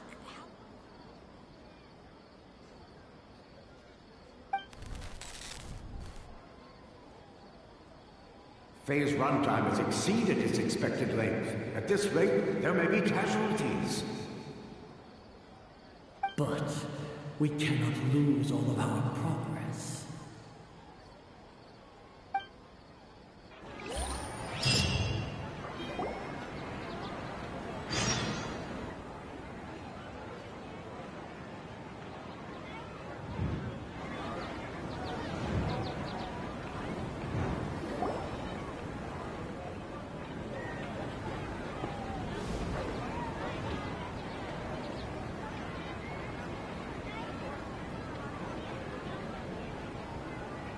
Paimon remembers everything!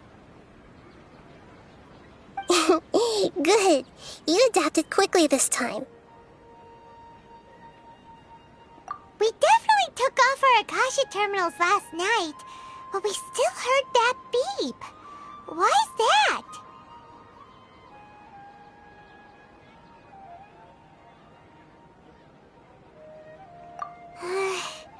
But now we can at least confirm one thing. The Akasha definitely has something to do with whatever's trapping us in this cycle. Oh, Paimon doesn't get it. Why would the Akasha go this far if all it wants is everybody's wisdom? It's extremely difficult for lab rats in an experiment to understand why they're being treated the way they are. If we're lab rats, then what are you? Nahida, you've never told us anything about yourself. I guess I'm the moon. The moon? Wasn't that the result of our divination? Anyway, knowing who I am won't help you get closer to the truth, so you should focus on other things. Don't get distracted and miss any clues. Okay then. Dia helped us a lot yesterday, so let's go find her. If Paimon's reading the time correctly, those kidnappers should be showing up soon.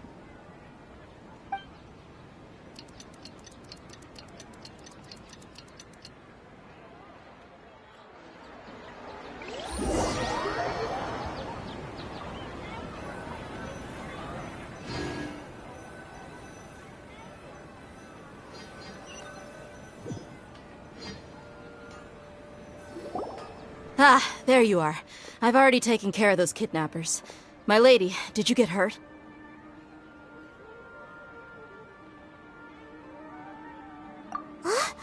Dia? What's wrong? Why are you both gawking at me like that? You didn't get hurt this time. Huh? What do you mean this time? Why are you so surprised that I managed to get out unscathed? Those kids were amateurs.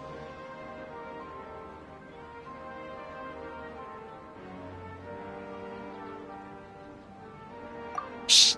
How did you know about my greatsword? I haven't told anyone about it. Please, don't tell Miss Dunyarzad. So Dia's lost her memories after all. Anything strange? You already know that I got a new greatsword. If I had to say something, it's weird how such a new weapon could feel so familiar. It's as if I've already used it to fight a countless number of battles. You're saying that although you don't remember using it, your body feels like it does? That's right. Both mercenaries and warriors heavily rely on muscle memory. Only knowing the theory of battle won't get you anywhere. Traveler, what do you think?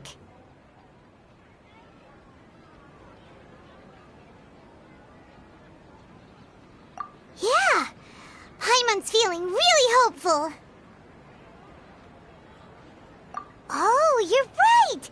Earlier in the Samsara, something like this would have never happened.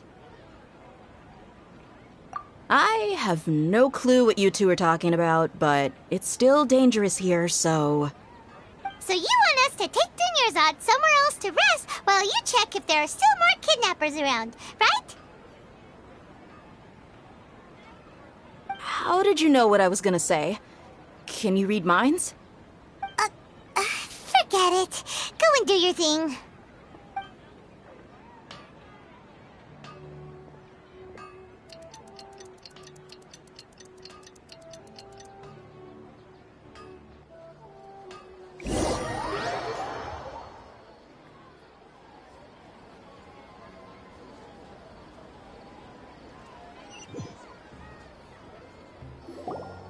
Whew. It's finally nighttime. Aside from Dia not getting injured, everything seems to have stayed the same. Listen, Nahida, we found out that Dia got out just fine today, even though she got injured every other time she fought the kidnappers. Do you think the Samsara has been broken? Have we saved Dunyarzad? Really? Good job on all that progress. Get some good sleep tonight. Hey, what kind of an answer is that? Tomorrow will come. Everyone assumes this is common knowledge, but the only way you can know that for sure is if you experience tomorrow. How many todays has it been? Is it possible that today will be followed by yesterday? Does tomorrow truly exist as anything beyond a made-up concept? It's even possible that this entire world is a lie, and the history of the whole world has just been one endless Sub-Zero's festival. Okay, no more.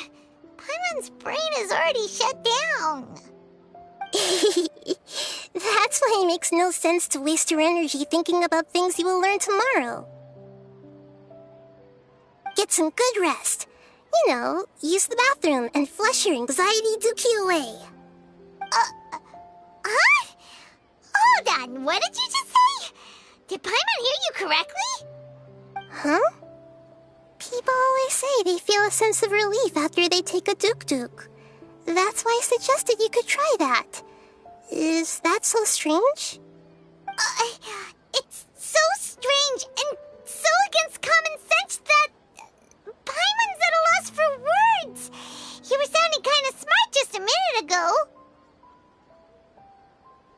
Yeah, even though it's happy and lively at the Sub-Zero's festival every day, it feels like it's been a long time since we've really gotten to relax. Let's go back to our room.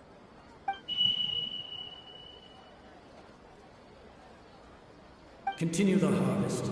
Compared to what we stand to achieve, These sacrifices are trivial.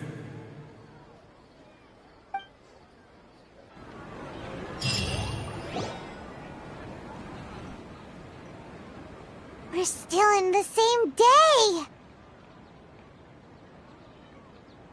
Nahida, you already knew last night that we didn't break out of the Samsara? Why did you tell us? Would there have been a point? You would have spent the night with new worries, with tomorrow still out of reach. In that case, you might as well rest within that brief moment of hope. An opportunity like that doesn't come by often, and I thought it might help you clear your minds. Paimon thought the Duke did that! Whatever. Guess you were looking out for us after all. Of course. In the time we've been together, you two have been everything to me. Paimon's flattered and everything, but maybe you're taking things a little fast. What I mean is, even though I had asked you to solve this puzzle, you two are still the only ones who can see me and sense my presence. In other words, if you weren't here, I may as well not exist. That's why you two have been everything to me. Get it? Nahida's talking about confusing stuff again. Anyway, that's enough chit-chat. So, Traveler, did the new clues yesterday help you gain a new understanding of the situation? Huh? Why are you scrapping your previous theory?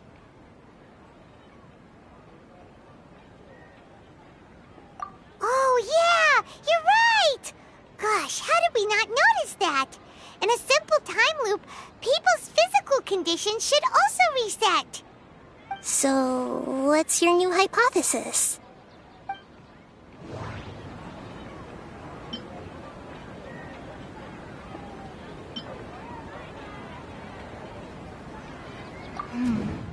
The beep is a prompt tone for Akasha operations. We still hear it every night, even though we removed our Akasha terminals. That doesn't... Okay, Nahida said, the Akasha relies on the power of a gnosis to operate. That doesn't sound right. We've already experienced the Sub-Zeru's... That doesn't sound... Mercenaries rely heavily on muscle memory. And... Dia was able to use her experiences to avoid injury in later samsara cycles. The moon, illusions, and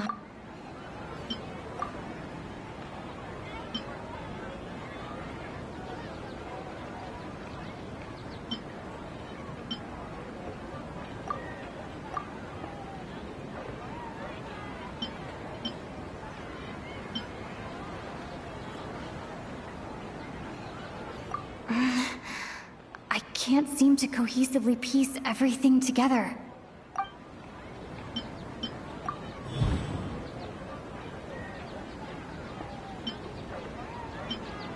If all our memories of a day are erased at the end of that day, then we would unwittingly relive that same day again and again.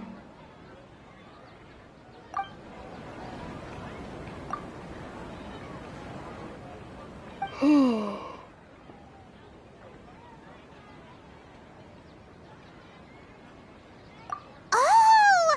Then the beep we hear every night could just be indicating the deletion of our memories! That's why when we wake up, everyone thinks the Sub-Zeru's festival hasn't happened yet! It's already the next day, but everyone still thinks it's the day before! But muscle memory can't be erased. That's why Dia has been getting better at using her greatsword. Now everything makes sense! A brilliant deduction. Nahida, tell us if we're right or wrong. To put it simply, it's as if you've mistaken a pyro crystal fly for a firefly in the night. You lost sight of its true nature because you focused too much on your perception that it glows. That isn't simple at all! Why don't you go talk to Miss Dia again? You might learn something new. Right! She did help us find our latest clue after all. Let's go!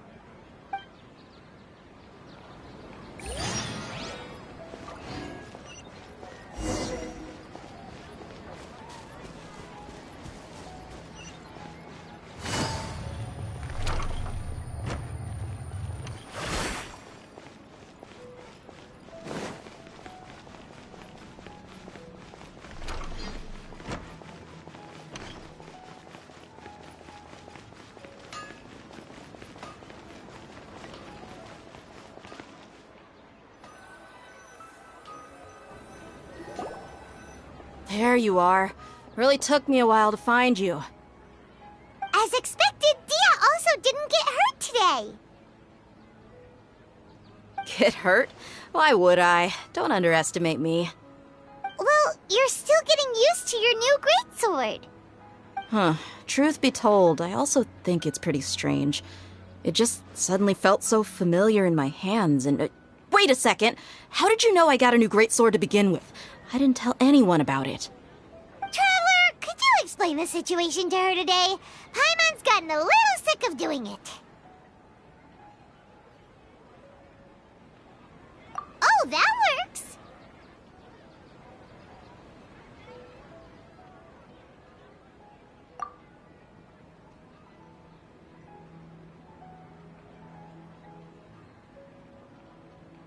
What happened to you guys while I was gone? Did you get brainwashed by some cult? Don't think too hard about it. Just take what we're saying at face value. All right then, let me get this straight. You're telling me that my body's already gotten used to this great sword, but my brain just doesn't remember it? Yes, your memory's being erased every day. Then I'd have to disagree. That's impossible. Oh? Why do you think that? If we've actually been reliving the Sumeru's festival day after day, then what happened to the things we used, the money we spent, the food we ate? Common sense says my wallet should have emptied itself a long time ago. There's no way I wouldn't have noticed that.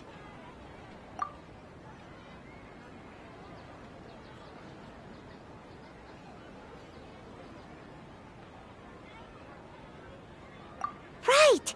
They could use the Akasha to record what everyone did that day, and then use the city's resources to replenish everything! It's not very likely, but it's also not impossible. No, it is impossible. I've got proof. You have proof? Where? You two are surprisingly serious about this nonsensical discussion. Fine, I'll play along for a little longer.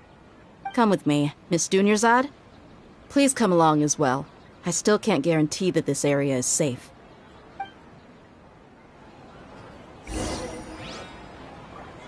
Paimon can't believe it's Dia who wants to show us something this time.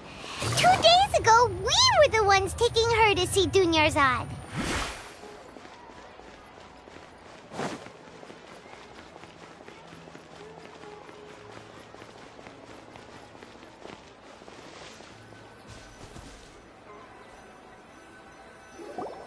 This is it. Huh? This is a wooden training dummy. What about it? See those marks on the dummy? Those are the result of several days' worth of practice. Let's say the sages didn't replace it every day. Shouldn't it be hacked to pieces by now? That's true, but what if they did? Then the sages would have had to reproduce every mark I left during previous training sessions. I'm a professional fighter. My martial school has always emphasized the importance of refined control. The force, angle, and entry point of each strike is calculated and deliberate. That's why I remember every mark on the dummy, as well as my state of mind as I made each strike. It's just as they say, each swordsman has their own unique style, and even the same swordsman can't make the same cut twice. It would be impossible to copy these marks. Really impossible? What if they used some fancy machine to carve every single mark? People often say that a camera's photo can never replace an artist's painting because the former has no spirit to it. The same thing applies here. At a mere glance, I can differentiate carved marks from the results of combat training. Whew, I hope that cleared things up for you. Hey, is this that new brain exercise game that's been super popular with the scholars lately? It's surprisingly fun. Anyway, it's getting late. I should escort Miss Dunyarzad to Nilu's stage. See you later. Well, back to square one. Is our memory deletion theory also wrong? But at least we've reached some other conclusions in the meantime. Yep, that's true. So, can we think of any new ideas right now? Strange? Paimon feels like everything's been strange lately. Huh? Leaving the city? You're right! It's really strange how we never thought of such a simple solution! Many things should become clear if we can confirm the flow of time outside of the city. Paimon can't believe it! Did we miss this because we're tunnel visioning too hard on our other theories? Or because we're just too tired? How about we go back and ask Nahida? Maybe we've forgotten something about leaving the city.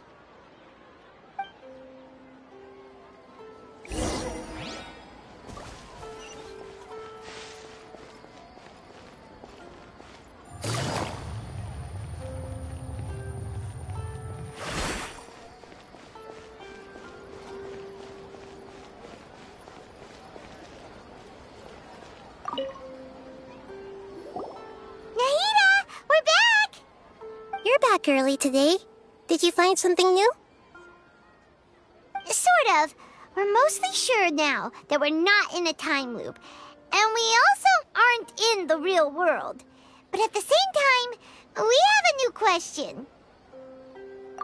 Leaving the city. As far as I remember, you've mentioned your plans to do that twice before. We did?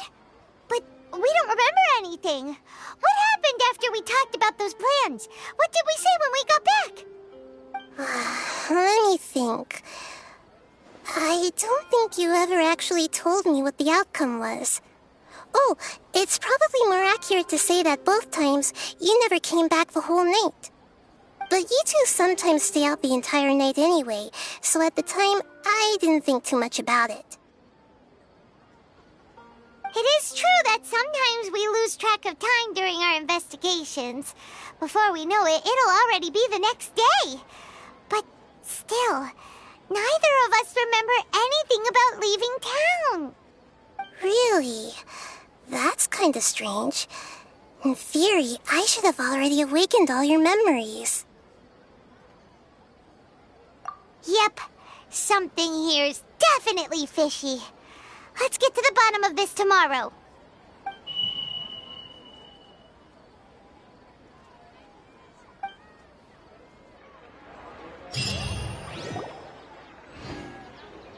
Our memories are back!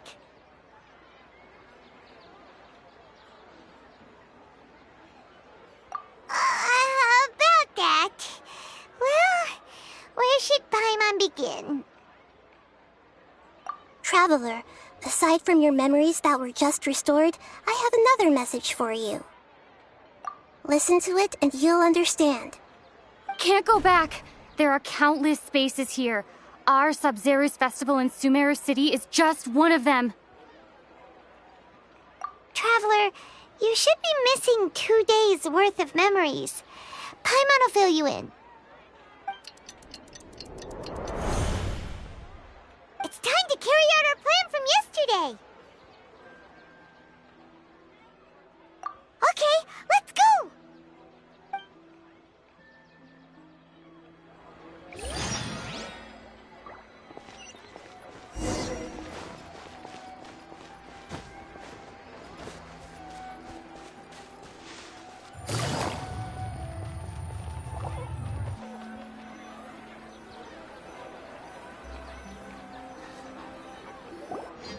Why can't we leave the city? What is the Academia up to now? Don't ask me. It's not like I can tell you anything. This is a direct order from the Grand Sage. Just wait until tomorrow. I have a real emergency. My goods have already arrived at Port Ormos. If I don't hurry, they'll be stolen. That's your problem. Make sure you make a request in advance next time. But it's not like you can just predict business matters in advance. It looks like the Academia already announced a lockdown for Sumeru City today. How completely unsurprising. Let's go and question them. Hello, sir. Why can't we leave the city today? Here we go again. Don't ask me, I don't know either. We just received an order that no one is allowed to enter or exit Sumeru today. They didn't tell us anything else. Angering me won't get you anywhere. If I had that kind of insider info, I would have left this stupid post long ago. It looks like he really doesn't know. If we can't get anything out of him, let's take matters into our own hands. Why don't we climb over the walls? Those guards can't be everywhere at once. This is a good spot, and the guard hasn't noticed us at all. Let's hurry! Huh? Why? Are you going to leave Paimon behind? But what if things get really weird out there and you get into some trouble? Then Paimon won't be able to help you. Oh, Paimon knows that Paimon can't do much, but we've always been together, haven't we? Okay. Paimon will wait for you. Promise Paimon that you'll come back as soon as possible. Just a quick look. And please, be careful.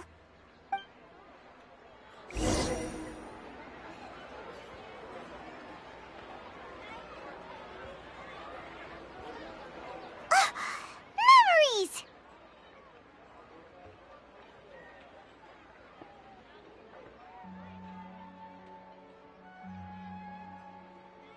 Traveler!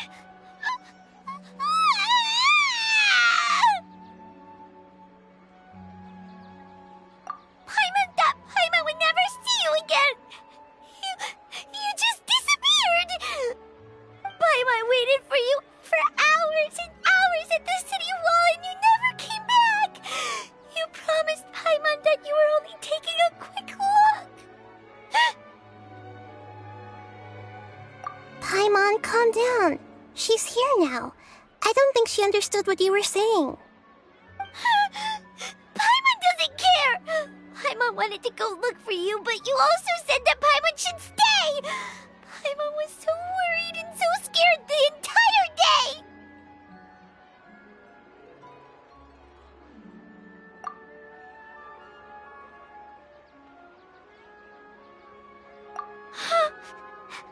Okay. Paimon will forgive you. The most important thing is that you didn't actually disappear. Oh, Paimon was so scared that you had gone into another world. Okay, Paimon, can you tell us your perspective of what really happened yesterday? I see. Using two people's different perspectives. After that, you left the city. Paimon kept her eyes on you the whole time, but then you disappeared in an instant.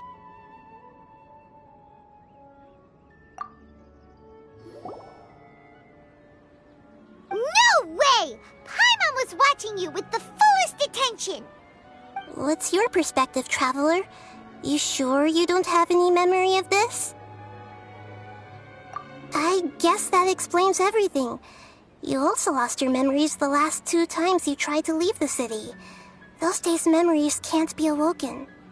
So, if we leave the city, our memories will be completely erased?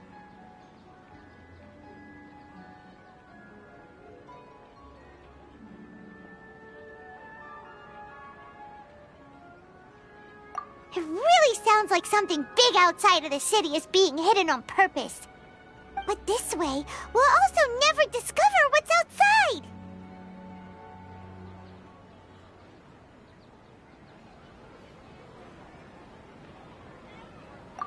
Something like a message? But how can we send it back? Don't look at me like that. I'm not used to being stared at. Well... Okay. You want something that can pass on messages, right? Give me some time and take care of Dunyarzad for me. Yep, now we're talking.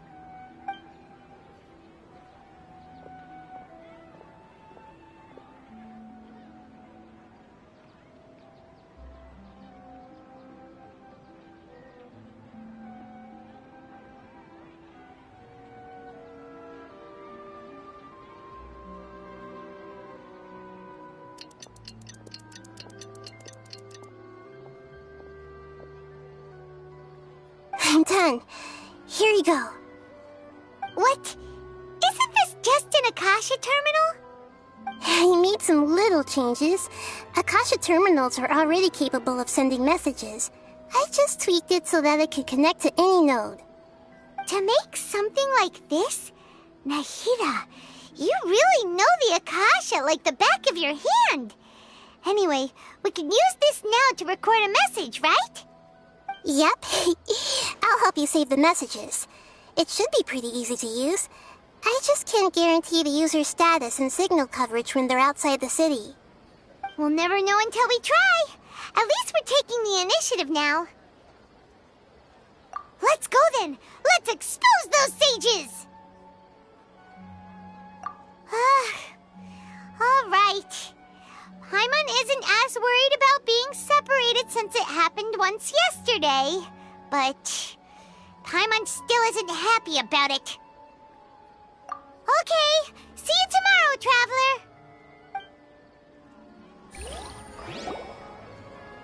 That covers everything that's happened so far.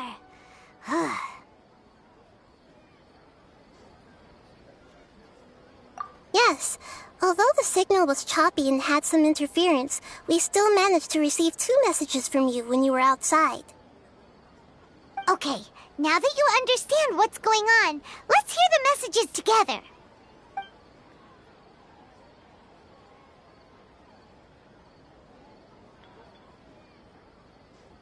Can't go back. There are countless spaces here. Our Sub-Zero's festival in Sumeru City is just one of them. I've entered another space. Before me are flowing sandstone and howling fish. Impossible and surreal sights. All these spaces are empty, except for the occasional ones that contain mute puppets rather than people. I can't sense any human presence.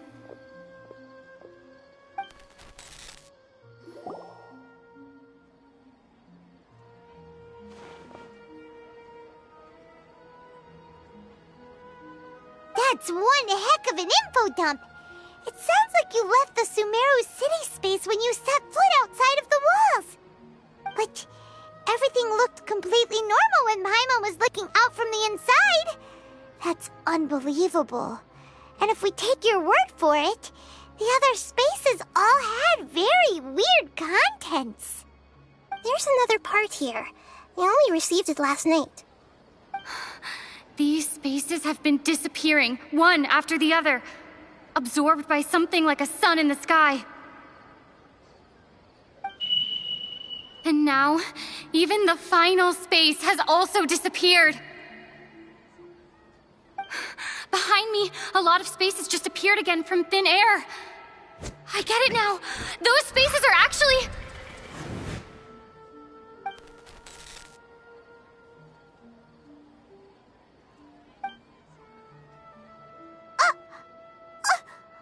Why did the message end right there? What did the Traveler want to say? What are those spaces? Probably because yesterday just happened to end at that moment. Oh, right. Paimon did hear a beep from the Akasha. Did it come from here or from the message? The message.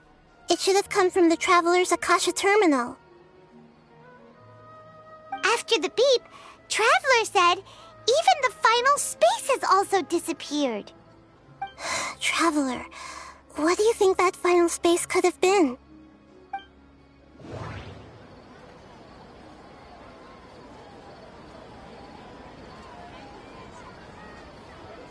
all the bizarre spaces I saw outside the city had one thing in common.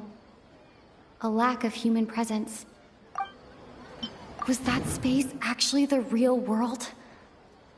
But wouldn't a real space just randomly disappearing like that be catastrophic? My impression is that each day in this samsara only ends at the sound of that beep from the Akasha. Oh, so that's what it is! After the sound of the beep, the final space, the Sumeru's festival, also disappears, and we're taken to the next day. Later on, Traveler also mentioned a bunch of new spaces materializing behind them. Do lots of new spaces appear every day? Paimon's head is spinning. Just what are these spaces anyhow? Well, consider this. For all the horrors of the Archon War, at its heart, it was just a game where a bunch of gods fought over 7 seats. So no matter how strange or spooky things may look on the surface, maybe all they point to in the end is a small and simple secret. Wow, the Archon War, huh? That's an analogy and a half.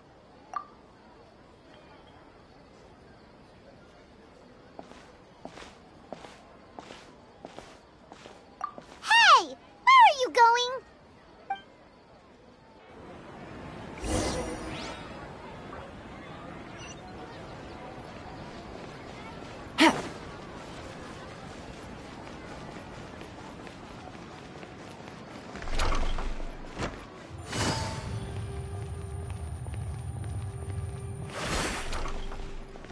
Take it easy.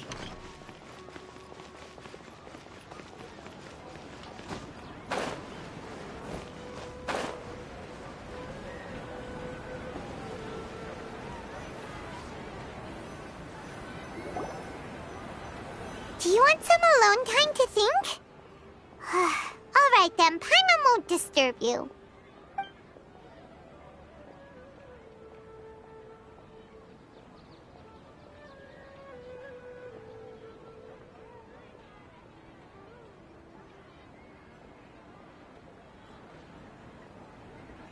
The dance of Sub-Zeros is about to begin.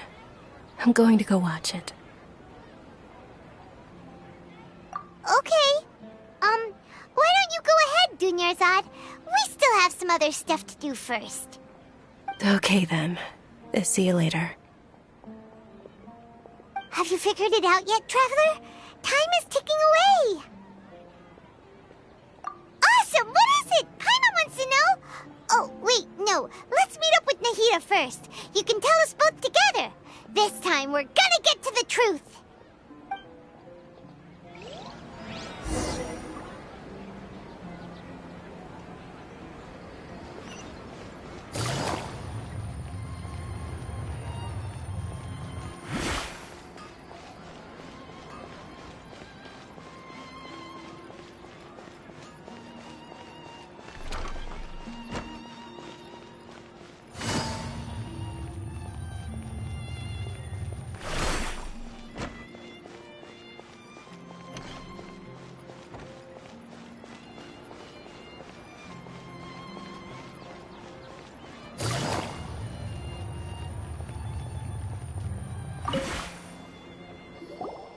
You're back! I've been waiting forever for you two. Judging by the looks on your faces, are you ready to take your Sub-Zero's exam and graduate from the festival? Okay, first off, have you discovered the hidden truth?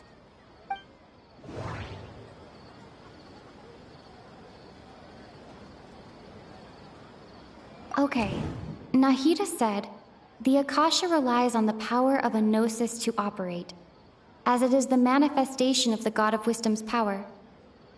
It compiles the wisdom of the entire populace, and it grants knowledge to the people. We've already experienced the Sub-Zeru's festival many times, and the day of the festival seems to be in a perpetual samsara. All the bizarre spaces I saw outside the city had one thing in common: a lack of human presence. Those spaces remind me of dreams, like the one I had in the Avidia Forest, except these have no sign of human presence. That doesn't sound right. The moon, illusions, and lies. What do they all mean? People in Sumeru don't dream. What a strange phenomenon.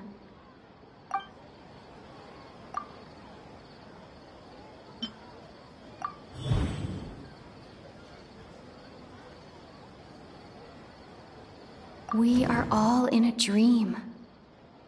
It isn't that the people of Sumeru don't dream. Rather, the Akasha is taking their dreams from them. People in Sumeru think they don't dream, but the truth is the Akasha steals their dreams without them knowing it. And those spaces with no human presence are stolen dreams without their host. That would explain why they sounded so weird when she was trying to describe them. Huh. So people in Sumeru do dream after all. In fact, we're all in one big dream together right now. Correct answer. Now, how did you conclude that the Akasha is capable of this?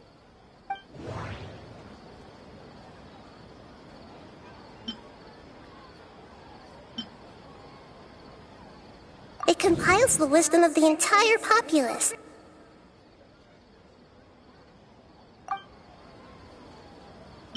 And it grants knowledge to the people.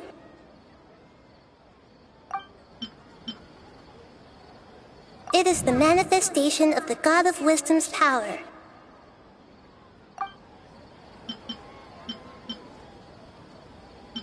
The Akasha relies on the power of a gnosis to operate. That doesn't sound right. I need... Oh, okay. Those dream-controlling creatures in the forest also get their power from the Dendro Archon, right? That would explain why the Akasha has the ability to control people's dreams, too. But is stealing everyone's dreams really how the Akasha compiles their wisdom? Isn't there anything more to it than that? Dreams are fantastical, complex, and full of imagination. People's brains are the most active when they're dreaming. In other words, dreams are rich bundles of human wisdom. So in other words, the complete opposite of how Hypatia understood it. Paimon remembers her saying that the sages think dreams are foolish delusions, and the fact that no one dreams is a blessing from Greater Lord Rukkhadevata. So it was all a dirty trick? The real story is that the sages from the Academia are using the Akasha to steal people's dreams for their own use, huh? Oh? By the sounds of it, you understand the current situation pretty well. So then, what about the Samsara?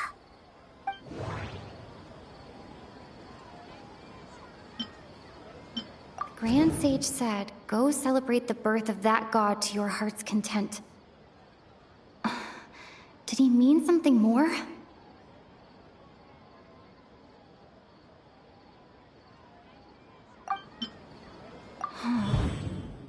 Those spaces kept disappearing before my eyes. But as soon as that beep sounded, many more spaces materialized.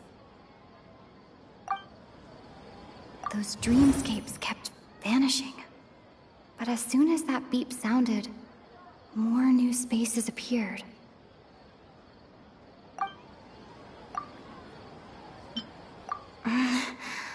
I can't seem to cohesively piece everything together.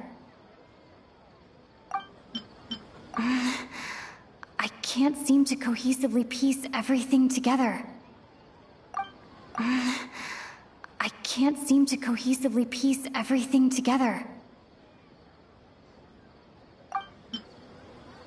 I can't...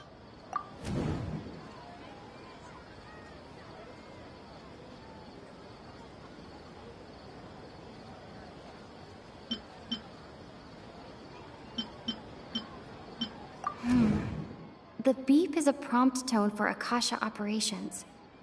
We still hear it every night, even though we removed our Akasha terminals.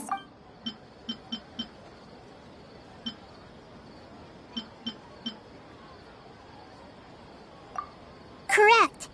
The Akasha is keeping each person's brain in a constant dream state, but also separating their consciousness from their own dream. Their disembodied consciousness is placed inside the collective dream of the Sumeru's festival along with everyone else's, while their now vacant dreams are harvested by the Akasha. No one is any the wiser as another day passes in the dream, and so begins another samsara cycle. People wake up to yet another dream about the Sumeru's festival. The dreams that belong to them are once again harvested by the Akasha, and so it continues. So, this is like a dream factory, and the Akasha is a dream harvesting machine. Did Paimon get that analogy right? Very good, Paimon. Using analogies well is an excellent habit to get into. Okay, so that beep we keep hearing is actually from our real-life Akasha terminals. Taking off our terminals in this dream doesn't do anything. All right, last question. Who am I?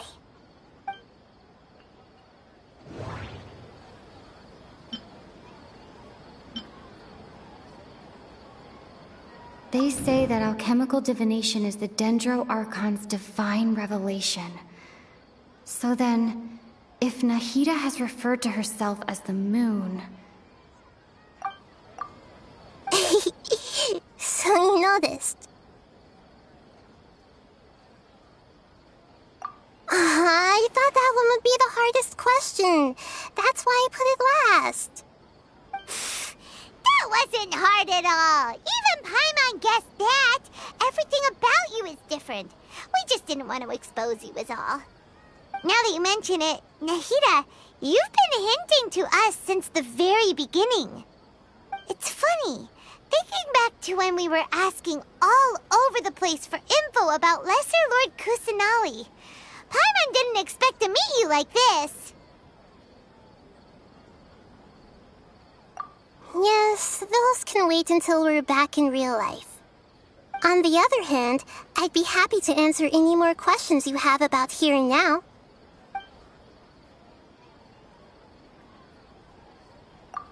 You asked me this question before. My answer was, it would literally blow your minds. Now that you know this is all a dream, this answer should hopefully make more sense.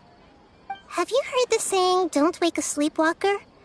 Likewise, if someone suddenly had told you all this instead of you learning it on your own, your notion of reality and dream would be thrown into irreversible confusion. I couldn't expose you to that kind of risk. That's why I could only give you very subtle hints and some suggestions. Long story short, I'm really sorry I had to keep you guessing.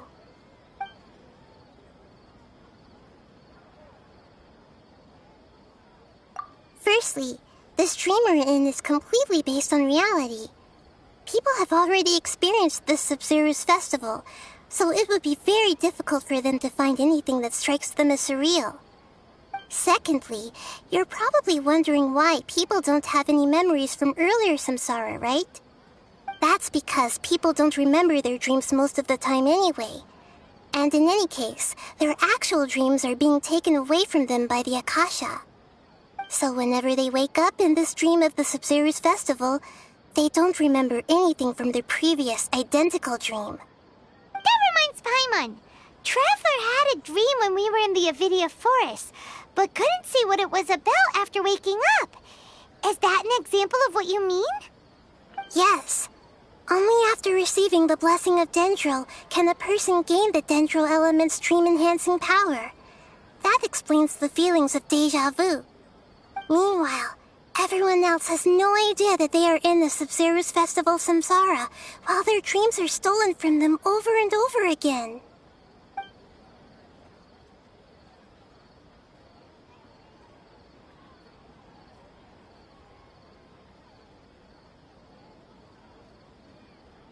Can humans really keep dreaming forever like this? Will it ever end? And if so, when? might say your mental fatigue has already answered this question. Eventually, there's only so much that people can tolerate. Especially those whose health is compromised to begin with, like Dunyarzad. This relentless exploitation takes an even harder toll on them. People's lives are at stake here, and nobody knows a thing! We've got to put a stop to this!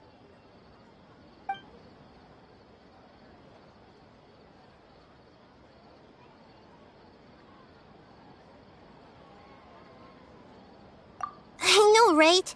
Why did they have to base this dream on my birthday? Could it really just be a coincidence? Even you don't know the reason? Wow, now that's strange. The Academia sages are determined to harvest lots of dreams in a short time, no matter the cost. They have to be up to no good. Unfortunately, I don't know anything about it. Traveler, do you have any information?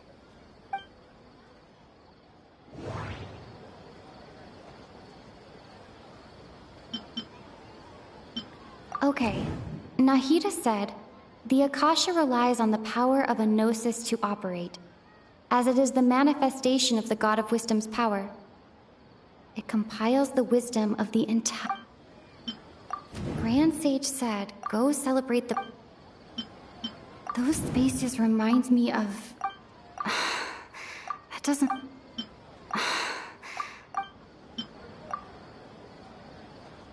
Celebrate the birth of that god? Could it mean...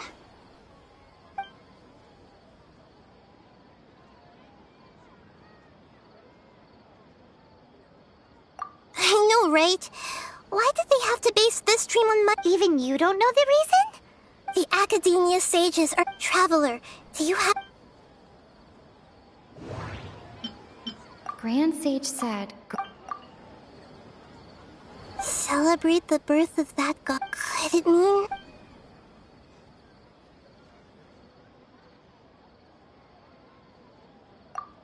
Deceiving the people of Sumeru with no regard for their safety. No matter what they're trying to do, this is unforgivable. After we end the Sub-Zero's festival, Samsara, we have to look into them. How can the sages of the Academia do this behind their Archon's back? This is ridiculous! In the end, I'm just the moon. The real sun is long gone. A sun and a moon? Nahida's talking in riddles again.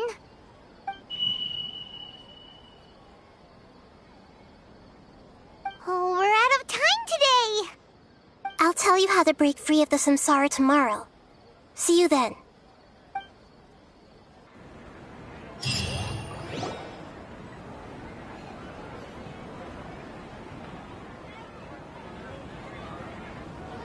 Good morning, Nahida. Wait.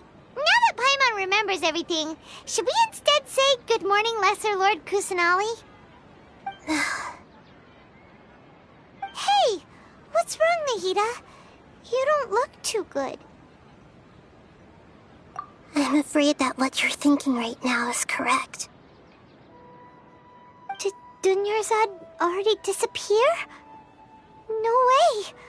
Are we too late? The real Dunyarzad's consciousness has indeed disappeared. It can no longer endure the constant dream harvesting.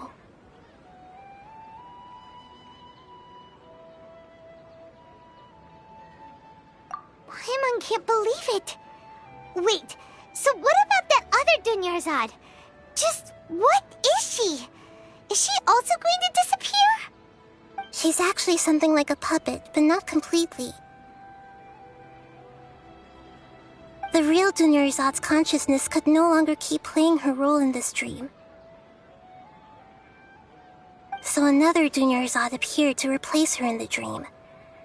Just like the grass and the trees, that Dunyarzad is just a building block of the dream that helps to keep it going. But personality-wise, she's nothing like the real Dunyarzad. Puppets are stiff, and can't copy a living person's vitality. After all, they're just there as filler. You know, speaking of which, the old Dunyarzad might not have been too different from a puppet. Dunyarzad truly believed that she met you within her consciousness, and it was you who inspired her. So you do remember her after all. Yes. Back then, her family was overly protective of her. No one cared about her personality or thoughts. It was as if she only lived to stall her Elazar. I just gave her a little wisdom so she could look at life in a new way. So that she could be her own person.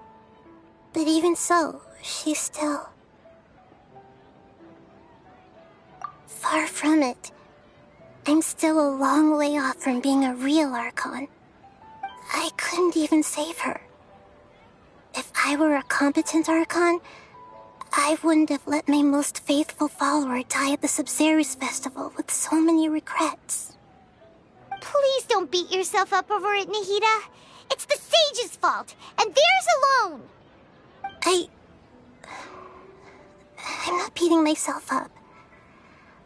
All I did was to rationally observe the distance between myself and a real Archon. Don't be like that, Nahida. Even real Archons are still allowed to be sad.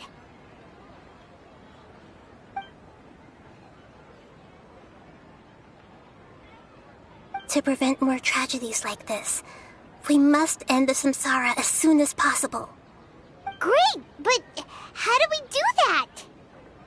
Although the Sumeru festival dream is under the Akasha's control, only humans can dream. Even the Akasha is unable to create them. That means this dream belongs to a host who created it.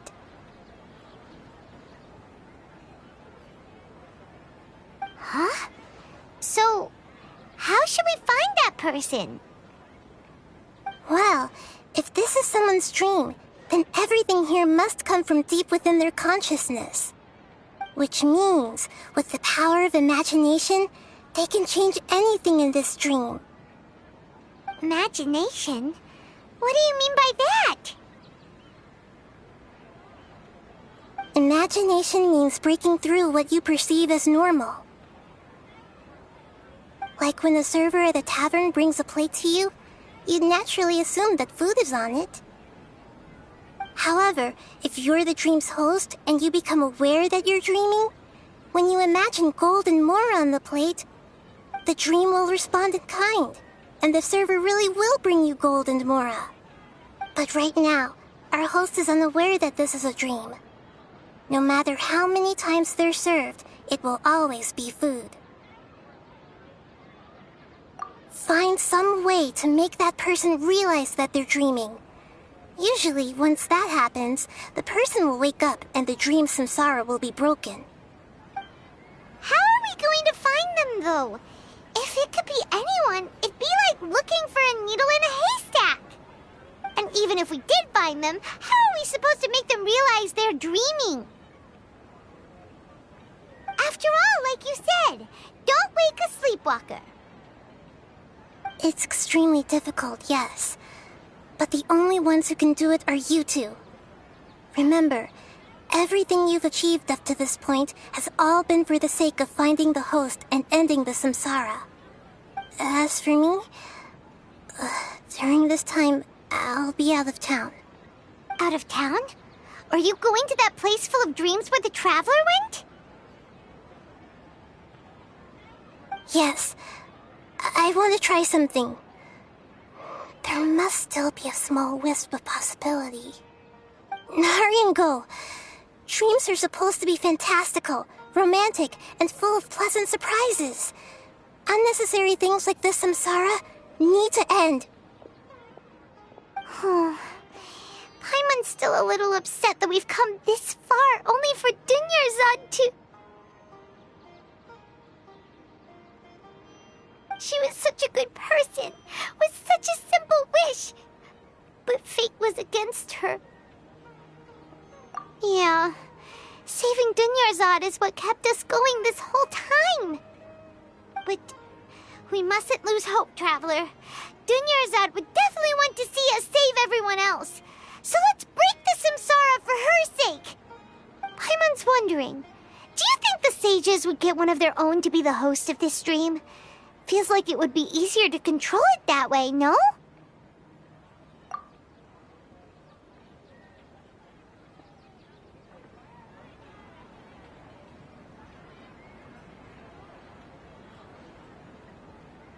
Huh.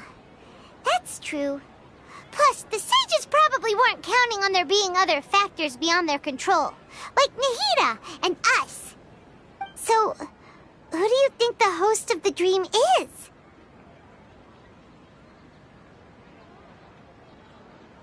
Oh, that would make sense. Ferris, the Knight of Flowers, is a symbol of the whole Sumeru's festival, right? Pretty core character. Let's go ask him some questions, shall we?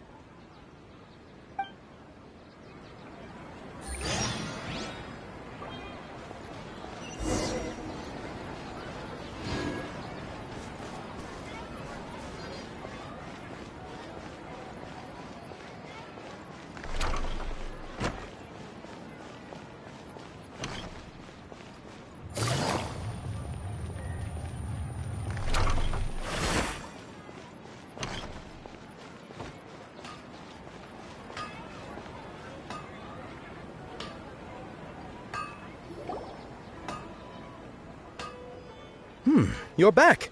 You left in a hurry last time. Is everything okay? Everything's fine. Just, it's a little hard to explain. Would you mind taking part in a little experiment with us? An experiment? That came out of nowhere. I'm listening, though. What do you need me to do? Could you make a wish? You want me to make a wish? Is that a new Sub-Zero's festival tradition or something? Less questions, more wishing! Okay. My wish. Okay. I'm a little nervous saying this out loud, but I want Miss Dunyarzad to be happy. Oh. I noticed earlier that she looked a bit down, and she wasn't really talking to anyone. She just doesn't seem like herself. She's always so gentle and kind, and all the kids love her. I've also wondered if the reason she asked me to be Fairest Knight of Flowers is because I'm special to her, or something. So, you have a crush on Dunyarzad? Oh, is it that obvious? After what I just said, I guess it is. When she placed the hat of the Knight of Flowers onto my head, she said to me, I want everyone to have a happy Sub-Zero's festival. What she didn't realize was that I'm not that interested in how everyone else feels. In that moment, I just wanted to be her Knight of Flowers for the rest of my life. 50 years, 100 years, I'll serve her till the end of time. Okay, yeah, that was a bit much. Felt like the right moment to get it off my chest, but that was pretty embarrassing. Okay, I'm ready to make my wish. I would like Miss Dunyarzad to appear in front of me right now with a smile on her face. Here goes. Please come true.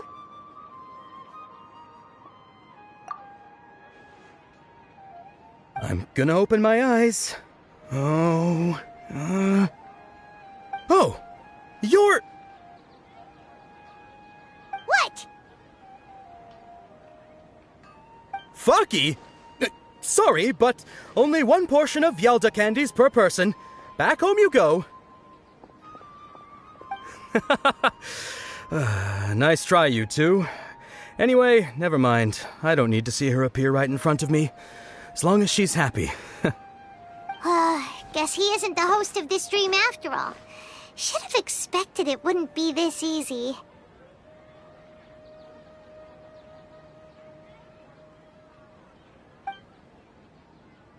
It seems like everyone who knows Dunyarzad loves her, but none of them has any idea that she...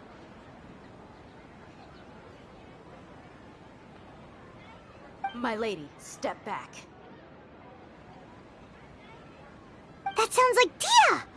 Oh, right. This is when Dunyarzad bumps into the kidnappers.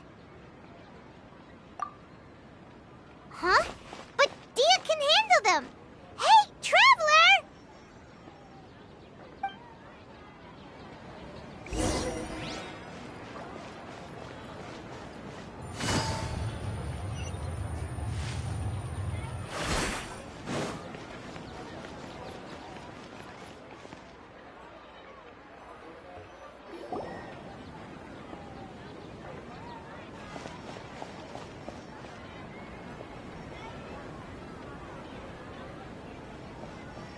Oh, it's you. Great timing.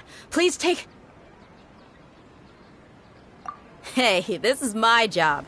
The homie Yannis pay me, not you. You... fine, alright. Knock yourself out. Why are you so worked up anyway? It's not like I don't trust your fighting skills. Anyway, watch yourself.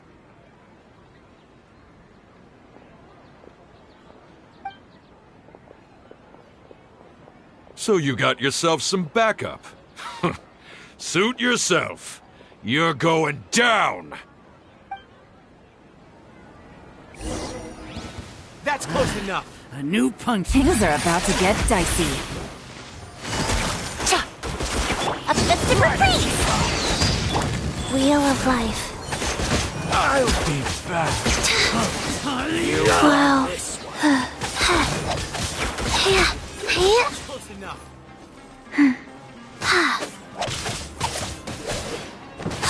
Shine down!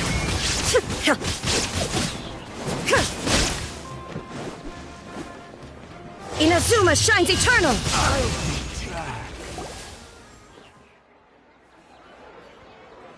Traveler, were you just taking your anger out on those guys? You and Nahida both. Dunyarzad wouldn't want to see you two like this. Oh, and speaking of her, Paimon just remembered something. Remember how during the first Sub-Zero's festival, before the Samsara started, we came here with Dunyarzad because she wanted to pick something up? She said it was because she had forgotten something. Okay, so Paimon's memory is working so far. Anyway, Paimon also remembers that she is staying somewhere around here. She pointed it out to us the night before the Sub-Zero's festival. Yeah, even if it's only a tiny clue, it'll probably still help us more than this needle in a haystack search.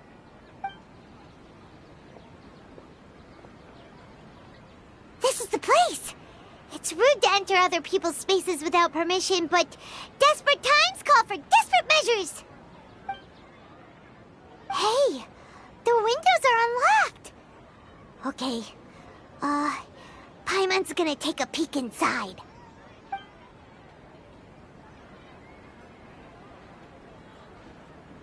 This was only a temporary residence, so there was pretty much nothing inside except this book on the table. Should we open it?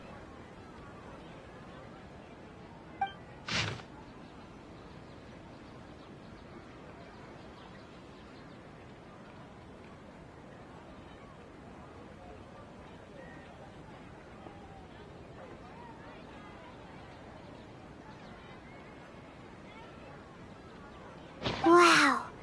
Dunyarzad wrote all of this. Sounds like she was always thinking of us even while we were away. Even though she was also busy preparing for the Sub-Zero's festival and had all her health problems to worry about. She must have wanted to give this to us as a gift on the day of the Sub-Zero's festival, right? If we hadn't found this book, we never would have known. But now that we know, we can't even thank her. Hey! Where are you off to now?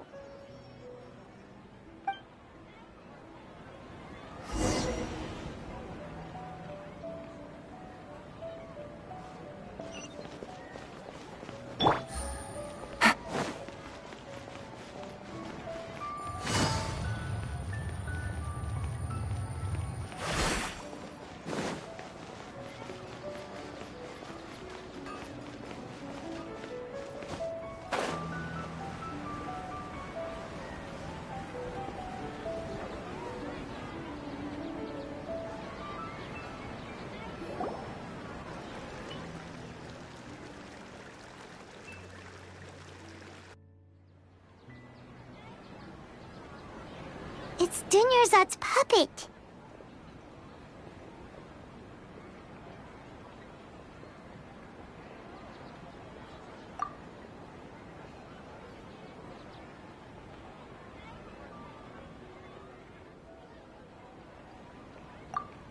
Traveler? You must be exhausted. Come to think of it, we've been stuck in this place for a really, really long time. Heck, even the last time we were chatting happily with Dunyarzad feels like an eternity ago.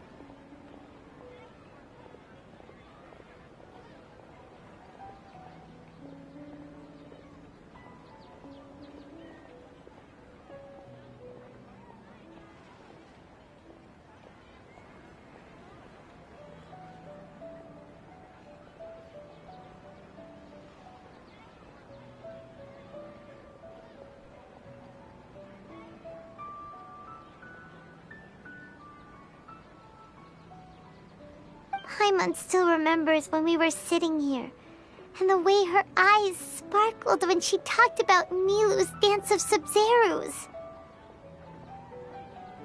There will always be frustrations in life, but I know that the point of living is not to leave behind any regrets.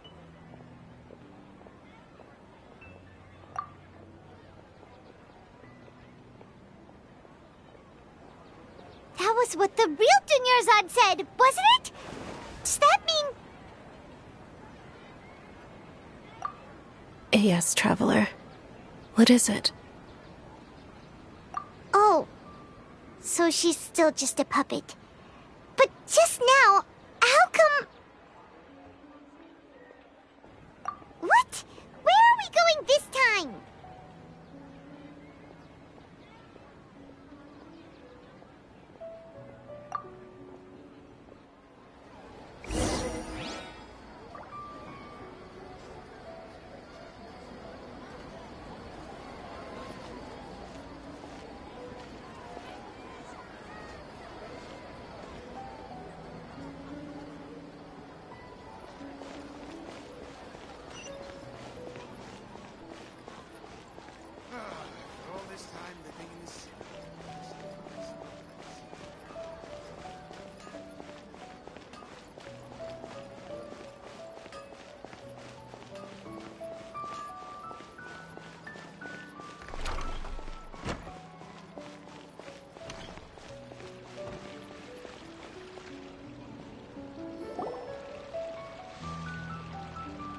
If you continue to resist, we will have to order an investigation into every single event organizer.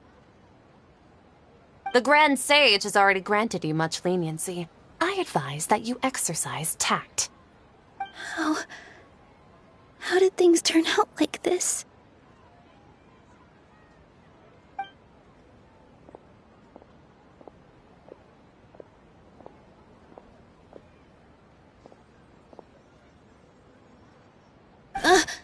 Traveler? You don't have to get involved. He's a sage from the academia. I don't want to drag you into this. Traveler? Traveler? What the heck are you doing? If you get arrested by the academia, that's another day gone to waste!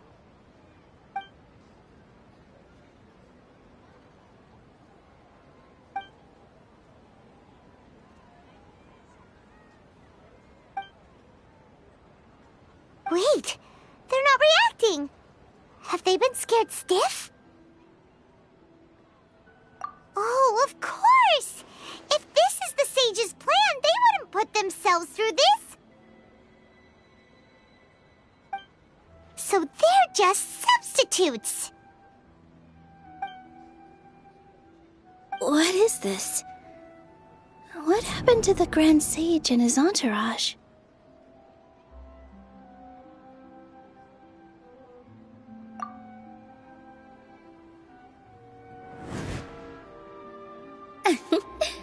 Like I said, they symbolize the goddess of flowers. It's just a shame that all the real Bodhisattvas went extinct after her death. Yes. the Greater Lord brought forth new Padisaras in memory of the goddess of flowers. But she ultimately could never truly replicate that beautiful shade of purple.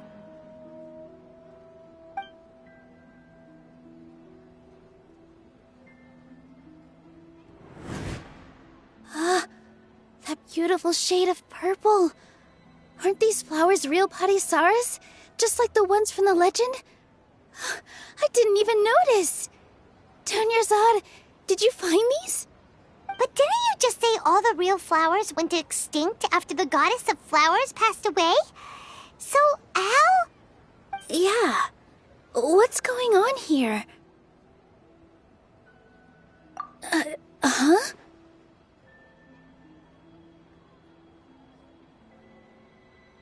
You guys are acting weird. But okay, I'll try.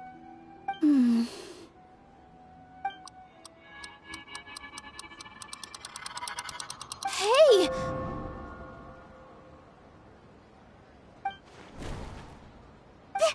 They disappeared! So Nilu's the host! What a surprise! Purple Padisaras don't exist in the real world anymore. But in Nilu's subconscious, they can appear as decorations on the stage. It's just like the example Nahida told us. People assume there will be food on a plate, and Nilu assumed there would be real Padisaras in the flower pots. So when you saw the flowers, you instantly knew it was Nilu? But if we want to end the samsara, we need the host to become aware that they're dreaming. How should we make Nilu realize that? Am I dreaming? Huh?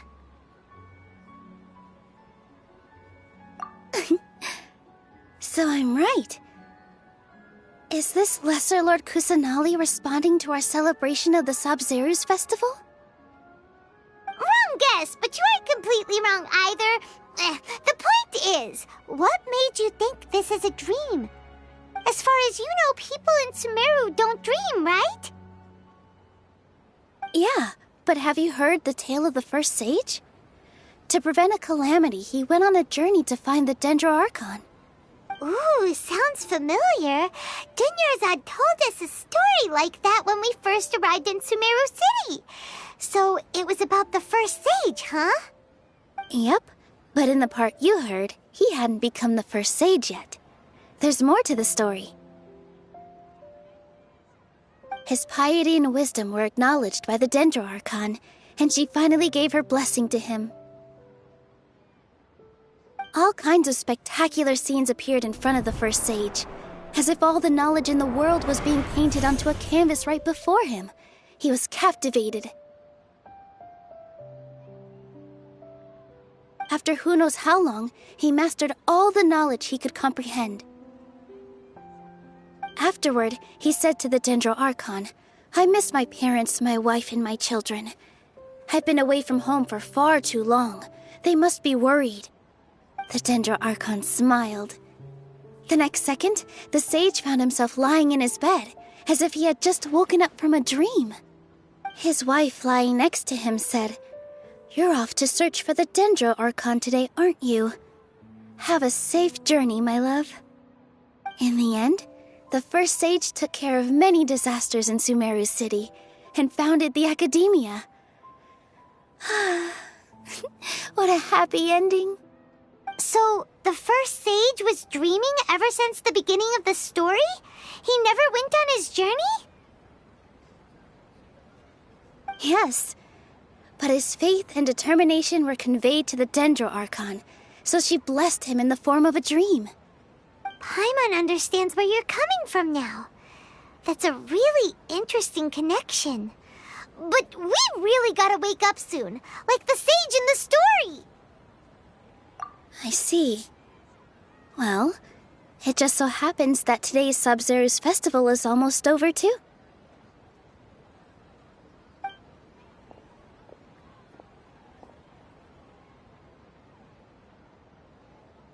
Since we're in a dream, let's make this final dance of Sabzeruz as beautiful as we can.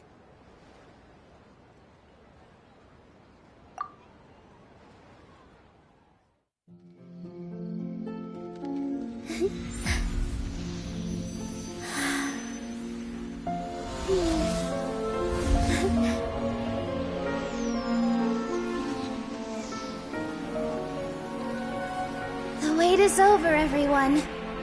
I dedicate this to our god, the Dance of Sub-Zerus.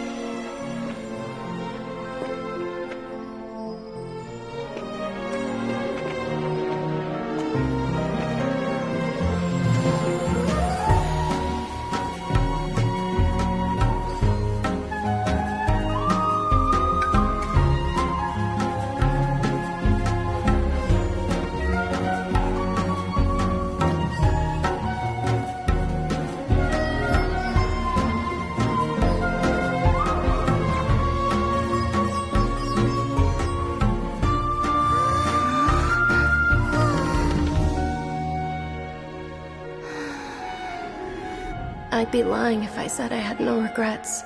I would have loved to see Nilou's dance.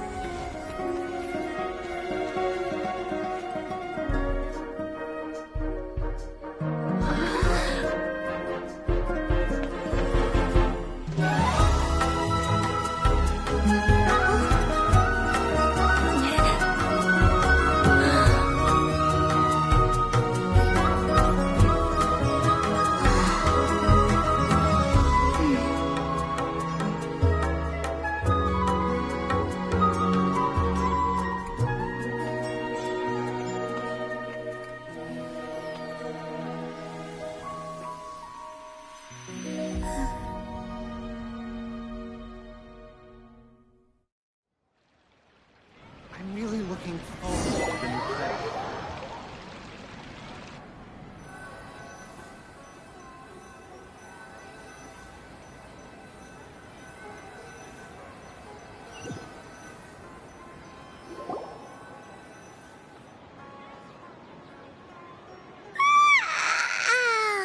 Oh, good morning, traveler. Oh, Paimon feels like she's been asleep for the longest time.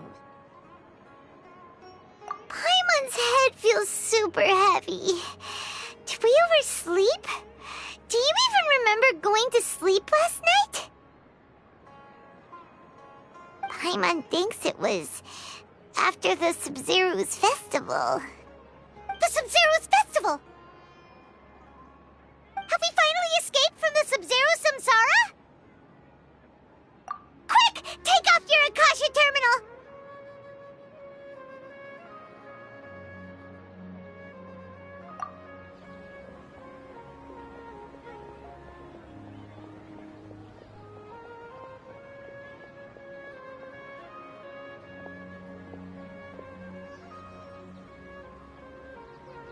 She's not in her room. What happened?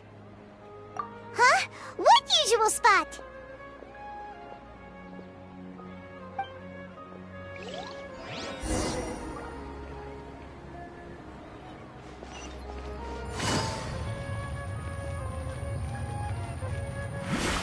Take it easy.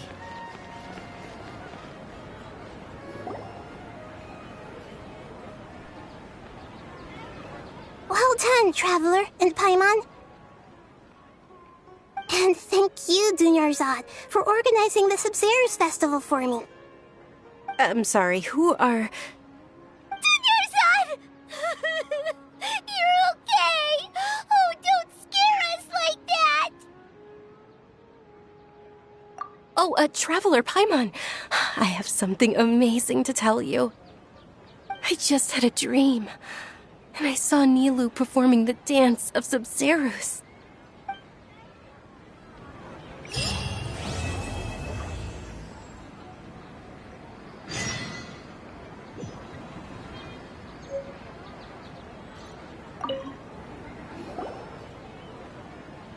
You're actually Nahida, aren't you? Paimon felt like Catherine was acting weird when we met at the Sub-Zeru's festival. And Dunyarzad, did you save her? It's a really long story. We shouldn't disturb her. Her consciousness is still weakened.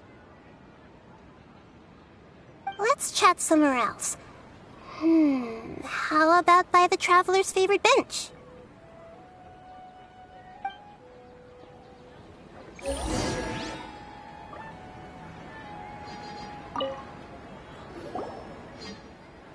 What's going on?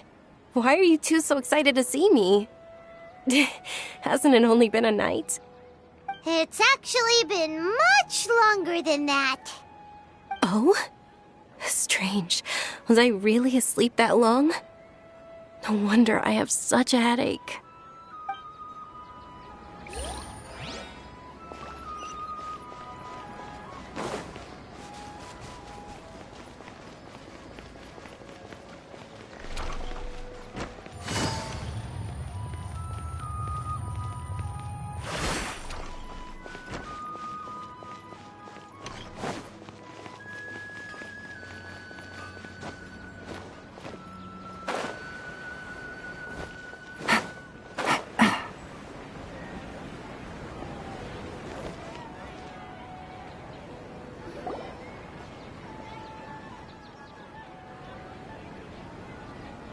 Let's talk about Dunyarzad first. It's such a relief that she's all right. After we parted on the last day of the Sumeru's festival, I left the city and saw what the traveler had described. Among the countless dreams, I found one that was growing fainter and fainter. This proved my suspicion. Once Dunyarzad could no longer bear the Akasha harvesting her dreams, her consciousness began to dissipate. But this also meant it escaped the Akasha's control. Such a small fragment of consciousness can't last for very long, though. It will return to its original dream, where both will gradually fade until they completely disappear. I used all the power I had to keep her dying dream alive as long as possible, but it still wouldn't have lasted for much longer if it hadn't been for you two breaking the samsara. So it looks like we did manage to save Dunyarzad in the end. And not a moment too soon. Huh? Why are you two smiling so happily? I thought you'd be so moved that you'd start crying. I need to spend more time observing human emotions.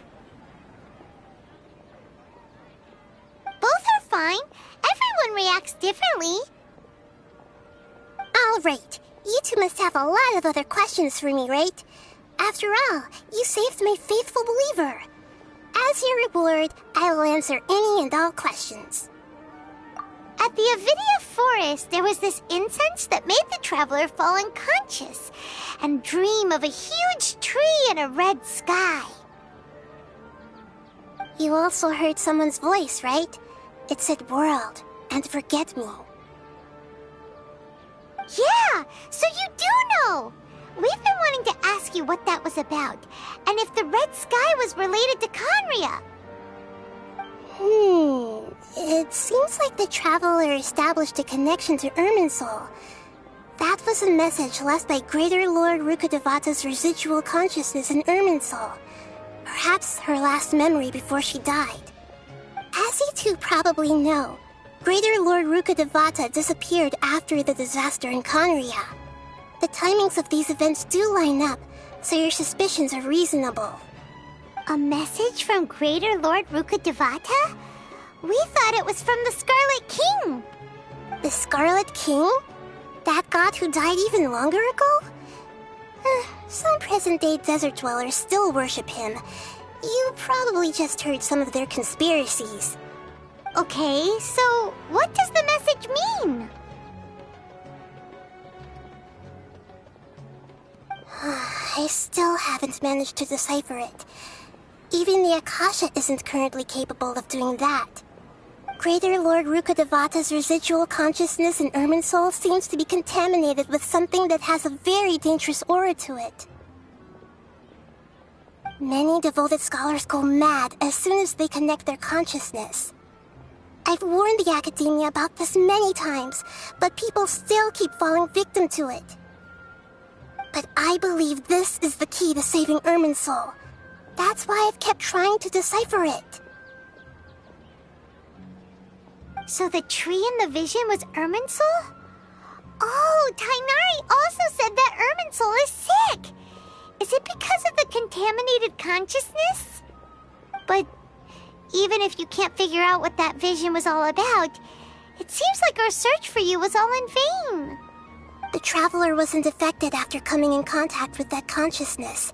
I've never seen anyone like that. With you here, we may have a chance at deciphering it. No, we must decipher its secrets. I've already eliminated all other factors that might affect Irminsul. This is the only one left. This puzzle has life and death at stake. It could determine Irminsul's fate, as well as Tevat's. To be accurate, I'm using the Akasha as a medium to occupy Catherine's consciousness. How did you do that? Poor Catherine.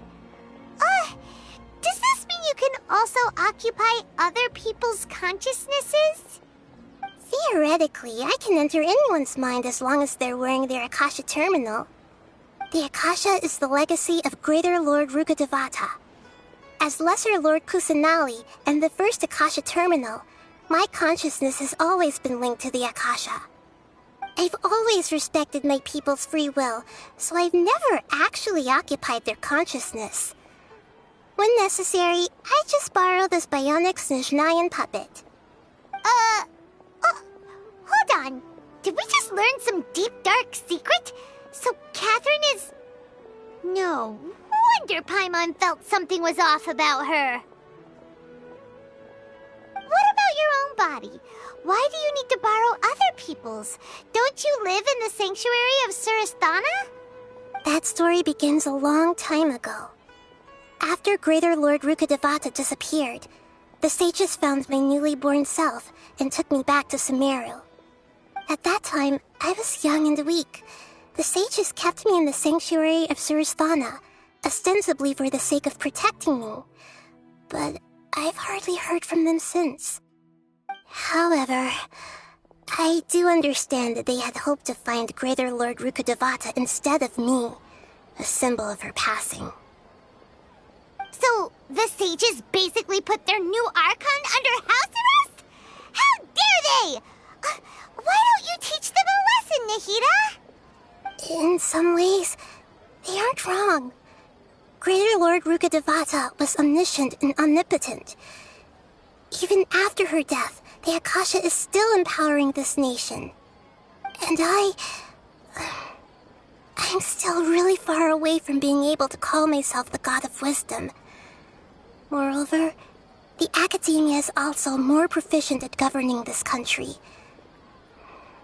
My existence has little meaning. Yeah, you got a lot of believers. Just look at the Sub-Zero's festival. Everyone who showed up truly loves you. Thank you for the kind words. But I honestly don't need physical freedom as long as I can connect my consciousness to the Akasha. Trying to find a way to save Irminsul is my life's mission and top priority. I will work on that, and try to live up to being a deity in the meantime. Every once in a while, I will also take up the duties of the God of Wisdom and enlighten a lost soul here and there. Doing all that should be enough. There's never been any big problems with the Academia's governance of Sumeru. This is the first time I've seen them step out of line. I wonder what caused them to go down this path, and what they hope to achieve. Even though the city's residents haven't noticed anything strange, if the traveler hadn't broken the Sub-Zero's samsara, the situation could have become dire. I tried to do some investigating in the Akasha, but I couldn't find anything suspicious, and all the people of interest seem to purposely avoid wearing their Akasha terminals.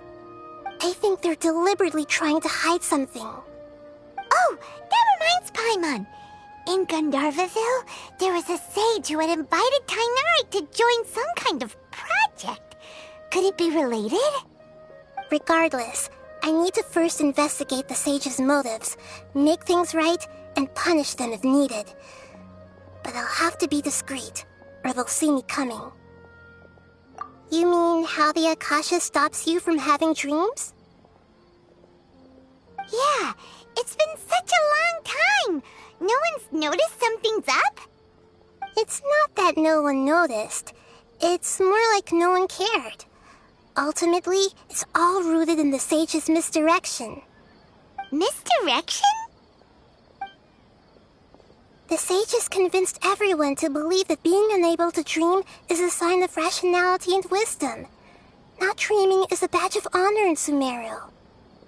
Even if the truth is that their dreams are being reaped by the Akasha. With their propaganda in place, the sages can maximize their use of the Akasha to facilitate their research. Besides, Greater Lord Rukkhadevata must have created the Akasha in the hopes that it could be used to its full potential. That's why I've never come out strongly against this. Anyway, the perspective advocated by the sages drowned out any voices of doubt. By now, even those who never use Akasha terminals find it too shameful and embarrassing to talk about their dreams. Got it.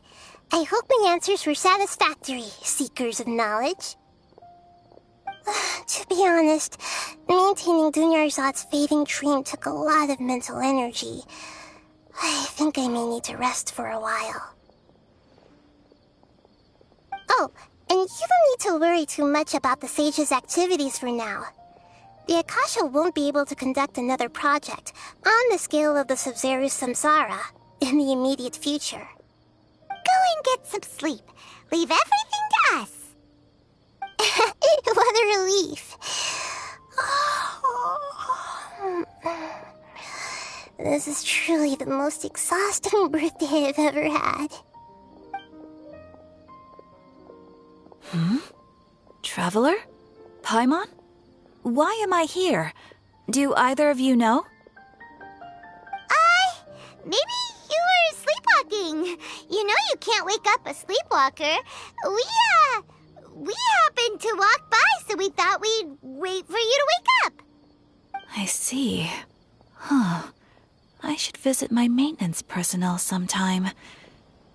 Oh, I'm fine. I better go. Thank you.